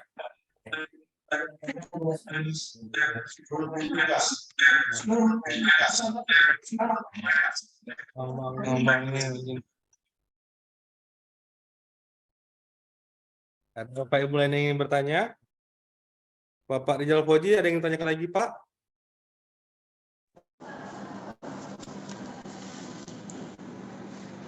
Ya Pak, Izin bagaimana? Pak Moderator. Ya Pak. Ya, ini mau tanya terkait penandatanganan tadi. Tadi kan saat dipraktekkan saya lihat kan kita membuka, nanti kita yang masukkan tanda tangan yang tidak terlihat dan tanda tangan yang real. Jadi apakah itu bisa kita lakukan sendiri atau seharusnya itu kita hanya menandatangani atau paraf, kemudian baru Pak Kadis sendiri yang menandatangani. Itu bagaimana? Ya, terima kasih atas pertanyaannya Pak. Bagaimana Pak Khairul Zaka tanggapannya atau Pak Pandu? Ya, iya Pak. Terkait ini ya, tanda tangan invis dan tanda tangan yang terlihat ya. Jadi saya izin, ini menurut pendapat saya, jadi untuk tanda tangan elektronik ini sebenarnya hanya satu Pak, semua itu tanda tangan elektronik ya. Namun kenapa kita buat invis dan visible ini lebih ke penyesuaian ya, penyesuaian atas budaya. Kenapa saya bilang budaya? Karena di kita ya, khususnya di kita yang sudah terbiasa dengan menggunakan tanda tangan tradisional, tanda tangan yang menggunakan guratan, itu harus ada yang nempel, harus ada yang tervisualisasi di dokumen, harus terlihat ya kan? Bapak Ibu pasti kalau mau ngecek, ini udah tanda tangan belum? Pasti kan dicek, ya kan? Lihat dokumennya, oh ada nih, udah ada oret-oretan, udah ada guratan tanda tangan. Nah, sebenarnya yang namanya tanda tangan elektronik itu Bapak Ibu sekalian, itu nggak keluar, tidak tervisualisasi, namun terembed apa ya, sudah masuk dalam barisan binary code dari file itu, jadi nggak keluar. Nah, sementara yang Bapak Ibu tempelkan itu kita sebut visualisasi atau QR code-nya itu sebagai visualisasi. Tanda tangan elektroniknya itu ada di dalam dokumen itu, di file tersebut, binary code yang disisipkan di dalam dokumen utama, dan saat dicek itu tanda tangan elektronik. Nah, tapi untuk memudahkan, untuk penyesuaian, untuk transisi ya, untuk agar kita sama-sama bisa memahami ya, kita buatlah yang namanya visualisasi. Jadi visualisasi jadi saya juga mengikuti ya, bisa dibuat dengan Draw, Corel Draw dan lain sebagainya ya. Adobe Illustrator itu bentuk JPG itu sebenarnya hanya visualisasi, hanya jembatan untuk kita agar lebih familiar ya dengan tanda tangan elektronik. Sebenarnya kalau dari saya pribadi tidak perlu ada visualisasi karena cara ngecek tanda tangan elektronik bukan dilihat dari visualisasinya, tapi dengan menggunakan aplikasi Bapak Ibu sekalian. Tapi kenapa kita butuh itu? Ini saya bilang untuk transisi, untuk menjembatani budaya agar masyarakat tidak kaget. Pasti kalau masyarakat dapat file nggak ada tanda tangan, nggak ada visualisasinya, pasti nanya, ini sah nggak nih Pak? Mana tanda tangannya? Ya, seperti itu. Dan di beberapa instansi, tadi mungkin yang disampaikan juga oleh Bu Kabit, oleh Pak Pandu, benar, ini tergantung dengan instansinya mau menerapkan seperti apa. Di beberapa instansi, paraf itu tidak dilakukan dengan tanda tangan invis, tapi dia menggunakan, karena dia sudah ada aplikasi ya Bapak Ibu, sudah ada aplikasi persuratan atau aplikasi office. Jadi paraf itu berupa log pada aplikasi. Jadi kalau sudah klik setuju ya, itu dianggap sebagai paraf. Di aplikasi persuratan kan, otomatis kan persuratan itu berjenjang. Misal saya konseptor ya, Abdul Khairul Zaka, staff di tata usaha. Saya bikin konsep, saya dorong ke Kasubag TU saya. Kasubag TU ngecek, oh sudah aman, sudah bagus, konsepnya sesuai dengan keinginan pimpinan. Oke, saya klik oke, naik ke Pak Kepala Balai. Kepala ngecek, Kepala setuju, tanda tangan elektronik. Kalau secara ideal, tanda tangan elektroniknya itu cuma ada di Kepala Balai. Sementara paraf persetujuan saya itu merupakan tombol klik saat di aplikasi, dan itu bisa dibuktikan, bisa dicek lewat log system. Kalau mau seperti itu di beberapa instansi. Tapi ada mungkin beberapa pimpinan tetap harus ada ya, harus ada di dokumen berupa persetujuan, ada signature, ada tanda lah ya. Jadi dilakukanlah paraf invisible, itu pun tidak salah. Jadi semua tergantung kebijakan internal yang ada di instansi tersebut. Di kami pun Bapak Ibu di BSSN, kami tetap melakukan paraf. Parafnya sama dengan apa yang disampaikan oleh Bu Kabit, dengan menggunakan tanda tangan invisible. Nah, sekali lagi dua-duanya bisa dilakukan, tidak ada yang salah, karena memang tujuannya agar tetap proses bisnisnya berjalan ya.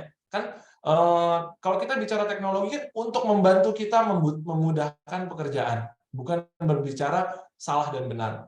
Seperti itu. Yang saya sampaikan di awal itu konsep ideal yang bisa diterapkan. Tapi konsep yang tadi disampaikan oleh Bu Kabit dan teman-teman dari Diskominfo itu konsep yang paling mungkin dapat diterima, yang mungkin dapat mudah dimengerti dan dipahami oleh lingkungan yang ada di Kabupaten Aceh Timur. Pun demikian kami Bapak Ibu di BSSN, karena memang izin para pimpinan kami rata-rata merupakan dari TNI dan Polri gitu. Jadi kami juga harus menyesuaikan dengan bapak-bapak pimpinan kami. Dibilang harus ada nih Mas, harus ada yang tertera. Kalau Mas nggak tanda tangan, saya nggak mau gitu ya. Ya udah, kita fasilitasi, kita buat tanda tangan invisible. Karena kalau ada visualisasi juga tanda tangan kami, bayangkan Bapak Ibu, dari level staff sampai ke level deputi atau bahkan level kepala, ada berapa approval. Nggak mungkin satu dokumen ada 7 orang yang tanda tangan atau 8 orang yang tanda tangan. Mungkin demikian ya, secara sederhana coba saya sampaikan. Semoga Bapak Ibu bisa mengerti. Silakan bisa dipilih ya. Harapannya nanti izin Bu Kabit bisa dititipkan aturan itu di tata naskah dinas elektronik agar jelas ya pelaksanaannya. Ada aturan yang yang menjadi boundaries bahwa di kita ada tanda tangan invisible. Tanda tangan invisible itu merupakan paraf. Seperti itu. Terima kasih Bapak. Saya kembalikan ke moderator. Ya, terima kasih Pak atas tanggapannya. Ini ada pertanyaan kembali Pak dari BKP SDM Aceh Timur Pak. Bagaimana dengan tanggal surat di atas dengan tanggal TTI? Apakah harus sama atau bisa berbeda Pak? Nah, ini pasti jadi kendala nih Bapak Ibu ya, izin. Secara idealnya Pak, saya selalu bicara ideal. Untuk idealnya, aplikasi e-office atau aplikasi surat itu tanda tangannya diberikan secara otomatis di sistem. Jadi jika surat sudah siap ditandatangani, baru dari sistem memberikan nomor surat. Sehingga saat Bapak Kepala Balai, kalau di kami ya, atau mungkin izin Bapak Bupati atau Pak Kadis ya, kepala OPD lainnya atau Pak Camat, Pak Lurah tanda tangan, itu baru dibubuhi nomor di surat setelah dia TTE. Kalau kita bicara idealnya ya, jadi aplikasi itu kita memasukkan nomor surat itu tidak secara manual, tidak minta dulu, minta ke TU, minta nomor surat dong, udah nggak kayak gitu. Kalau kita bicara sudah full digital, itu nanti akan generate nomor surat itu langsung di aplikasi. Nah, bagaimana dengan kenyataan sekarang saat ini? Aplikasi belum ada atau aplikasi sudah ada tapi belum bisa seperti itu gitu. Ya, berarti kan akan ada beda nomor surat dengan tanggal ditandatangani. Kan biasa nomor surat keluar udah ada tanggalnya kan ya Bapak Ibu sekalian. Bisa kita minta nomor tanggal hari ini tanggal berapa? Oke, di tanggal 6 ya. Di tanggal 6 bulan Juli. Nah, dalam proses kan biasanya ya, dari pelaksana nih sampai ke pimpinan, ada revisi, ada perbaikan, dan lain-lain. Dilalah, baru ditandatangani tanggal 18 secara elektronik kan. Kita pilih tanggal yang mana? Seperti itu. Nah, kalau pendapat saya, tapi ini harus dipastikan di tata naskah dinas elektronik. Kita mau milih yang mana? Kalau saya memilih kapan, itu adalah kapan dokumen itu ditandatangani, kalau saya. Karena kan dokumen final, maksudnya dokumen selesai, dokumen dinyatakan sah setelah ditandatangani. Sementara nomor yang tadi dicantumkan di surat itu kan nomor saat kita minta dikonsepkan. Jadi yang kita pakai tanggal yang mana, Bapak? Izin. Kalau saya boleh menjawab, pendapat saya, yang kita pakai adalah tanggal di mana surat itu ditandatangani. Karena kalau masih pakai tanggal nomor surat, itu kan tanggal awal dikonsepkan. Seperti itu. Jadi, tapi semua kami kembalikan lagi ke aturan internal. Mungkin ada beberapa kebutuhan ya, sehingga kalau pakai kapan ditandatangani akan bermasalah secara akuntabilitas gitu. Nah, kalau memang dari Kabupaten Aceh Timur sepakat untuk menggunakan tanggal yang digunakan adalah tanggal nomor surat gitu. Itu cantumkan di dalam tata naskah dinas elektronik. Sehingga jika ada permasalahan nanti atau ada dokumen penting lah, khususnya dokumen-dokumen procurement ya, pengadaan, itu nggak boleh kan sampai tanggalnya bermasalah gitu Bapak Ibu. Nah, saran saya, kalau mau menggunakan tanggal yang digunakan adalah tanggal penomoran, nah, itu harus dicantumkan di tata naskah dinasnya. Sehingga misal ada case, ada dispute dengan BPK, dan lain sebagainya, kita kasih aturannya. Aturan kami begini Bapak, sesuai dengan aturan yang ditetapkan oleh Bupati, untuk setiap dokumen elektronik yang ditandatangani, kita menggunakan tanggal penomoran surat. Jadi bukan tanggal yang ada di tanda tangan elektronik seperti itu. Itu terserah Bapak Ibu sekalian. Kalau Bapak Ibu tanya saya, harusnya di sistem. Atau kalau mau ibaratnya apa ya, downgrade lagi sedikit ya. Selemah-lemahnya iman itu kalau menurut saya pakai tanggal yang ada di tanda tangan. Tapi kita kan namanya birokrasi, dinamikanya berbeda-beda ya Bapak Ibu di setiap instansi. Jadi semua saya kembalikan ke instansi Bapak Ibu. Namun yang jelas untuk mengamankan itu semua harus tertulis di kebijakan. Minimal tadi yang disampaikan Bu Kabid di tata naskah dinas elektronik. Mungkin seperti itu. Semoga menjawab. Ya, izin Pak Jaka, moderator juga ya. Saya juga ingin bertanya ini dengan Pak Jaka. Kebetulan tadi yang nanya dari BKPSDM. Jadi saya teringat bahwa ada beberapa pejabat di Kabupaten Aceh Timur yang sudah memiliki TTE, namun prosesnya bukan melalui Diskominfo sebelum penandatanganan kerjasama dengan BSRE, seperti misalnya KP2T, Dinas Pelayanan Perizinan Terpadu, dan juga ada BKPSDM. Nah, itu seperti apa gitu Pak? Apakah tetap menggunakan yang sudah ada atau harus bermigrasi ke yang baru? Ataupun ini kita memulai saja untuk pejabat-pejabat di perangkat daerah lainnya seperti apa? Terima kasih. Ya, siap Ibu. Izin, menurut pendapat saya dan sebaiknya ya tidak perlu dilakukan penerbitan ulang karena memang walaupun itu diterbitkan, saya yakin Bapak Ibu di BKPSDM itu dibantu oleh rekan-rekan BKN. Itu pun ke kami juga Bapak Ibu, tetap ke BSRE untuk penerbitannya. Jadi biarkan saja karena memang sudah diterbitkan ya, karena kebutuhan terkait SIASN itu, kalau saya tidak salah untuk pensiun dan lain sebagainya, untuk kepala daerah, sekda sama kepala BKPSDM itu wajib menggunakan sertifikat elektronik. Jadi kami bantu lewat BKN terbitkan. dan data-datanya sudah sesuai, NIK-nya sesuai, yang penting NIK-nya sesuai, NIP-nya sesuai, namanya benar. Udah, itu utamanya. Karena pasti nanti Bu, nggak usah khawatir Bu, nanti kepala OPD itu pasti akan ke Ibu juga, karena 2 tahun akan expired. Seperti itu. Biar nggak kerja 2 kali lah. Ya, siap. Terima kasih. Kami kembalikan ke moderator.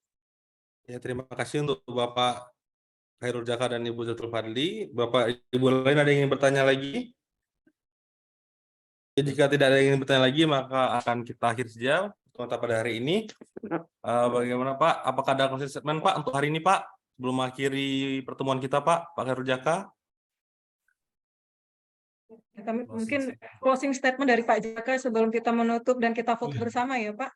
Ya, baik Bapak Ibu sekalian, izin sekali lagi saya mewakili instansi, dalam hal ini Badan Cyber dan Sandi Negara, khususnya di Balai Sertifikasi Elektronik, sangat berterima kasih atas inisiatif Bapak Ibu dan keinginan Bapak Ibu untuk menerapkan ya, bagaimana menerapkan SPBE secara aman. Nah, sekali lagi Bapak Ibu, keamanan itu bukan berdasarkan teknologinya, bukan berdasarkan secanggih apa aplikasi itu.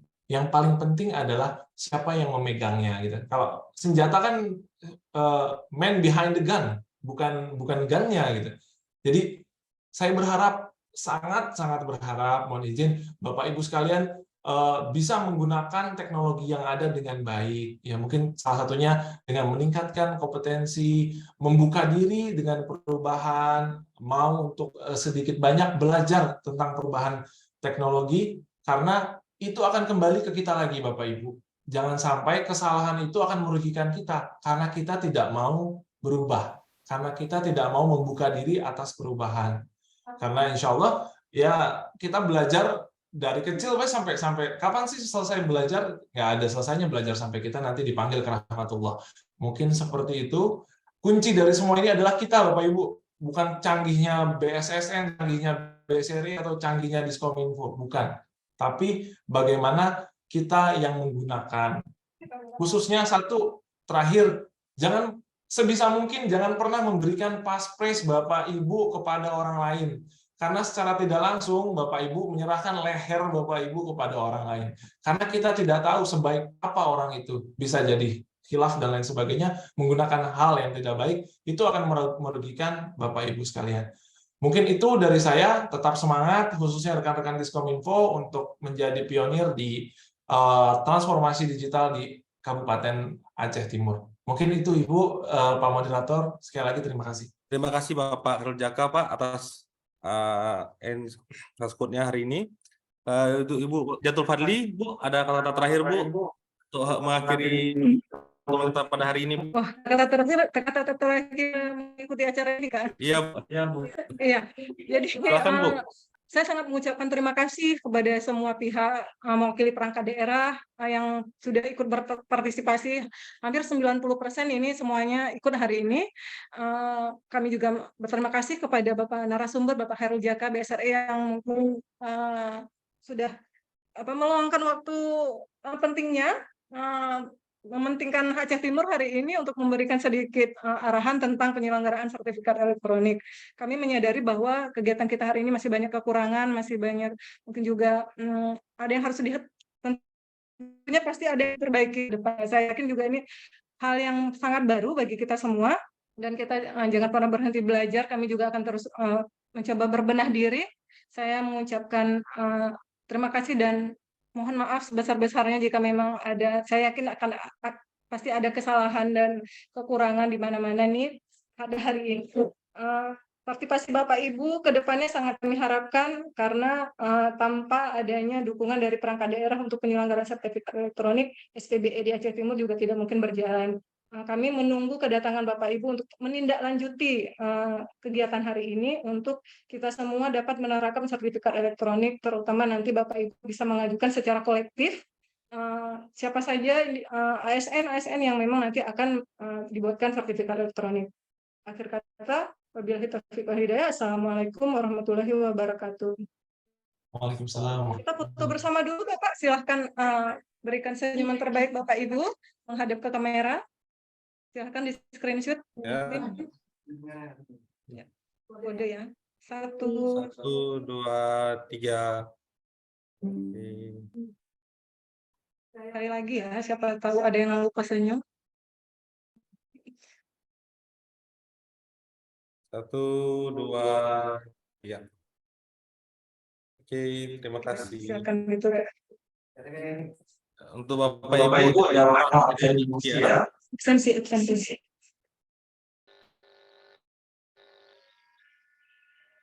Baiklah kasih. Bapak Ibu sekalian, peserta sosialisasi. Selesailah acara sosial kita pada hari ini terkait penyelenggaraan sertifikat elektronik di lingkungan pemerintah Kabupaten Aceh Timur. Semoga ilmu yang didapat bisa bermanfaat untuk kita semua. Sebelum saya menutup acara sosialisasi pada hari ini, terima kasih kepada Bapak Ibu atas partisipasinya sebagai peserta, dan terima kasih kepada narasumber, kepada Bapak Abdul Khairul Zaka SST MT dan Ibu Zatul Fadli MIKOM yang sudah menyediakan waktu untuk hadir pada hari ini. Dan terima kasih banyak atas materi yang sangat luar biasa dan bermanfaat untuk kita semua. Terima kasih untuk Bapak Kepala Dinas Kominfo yang telah memfasilitasi acara kita pada hari ini. Baiklah, akhir kata, saya Ilham Maulana. Mohon maaf jika ada kesalahan-kesalahan atau kekhilafan yang saya lakukan. Itu saya ucapkan wassalamualaikum warahmatullahi wabarakatuh. Terima kasih. Waalaikumsalam warahmatullahi wabarakatuh. Terima kasih Pak Moderator semua rekan-rekan. Izin Terima meninggalkan. kasih Pak Jaka, makasih semuanya. Ya. Sampai Ya, ketemu Pak. lagi. Pak. Mudah-mudahan ketemu di pertemuan berikutnya. Live. Ya, Ibu, ya kami tunggu di Sawangan Bu nanti jika berkunjung ke BSSN. Insya Allah. Ya. Karena ke depan kita ada rencana melaksanakan sosialisasi tentang pengamanan atau audit SPBE. Audit pengamanan, karena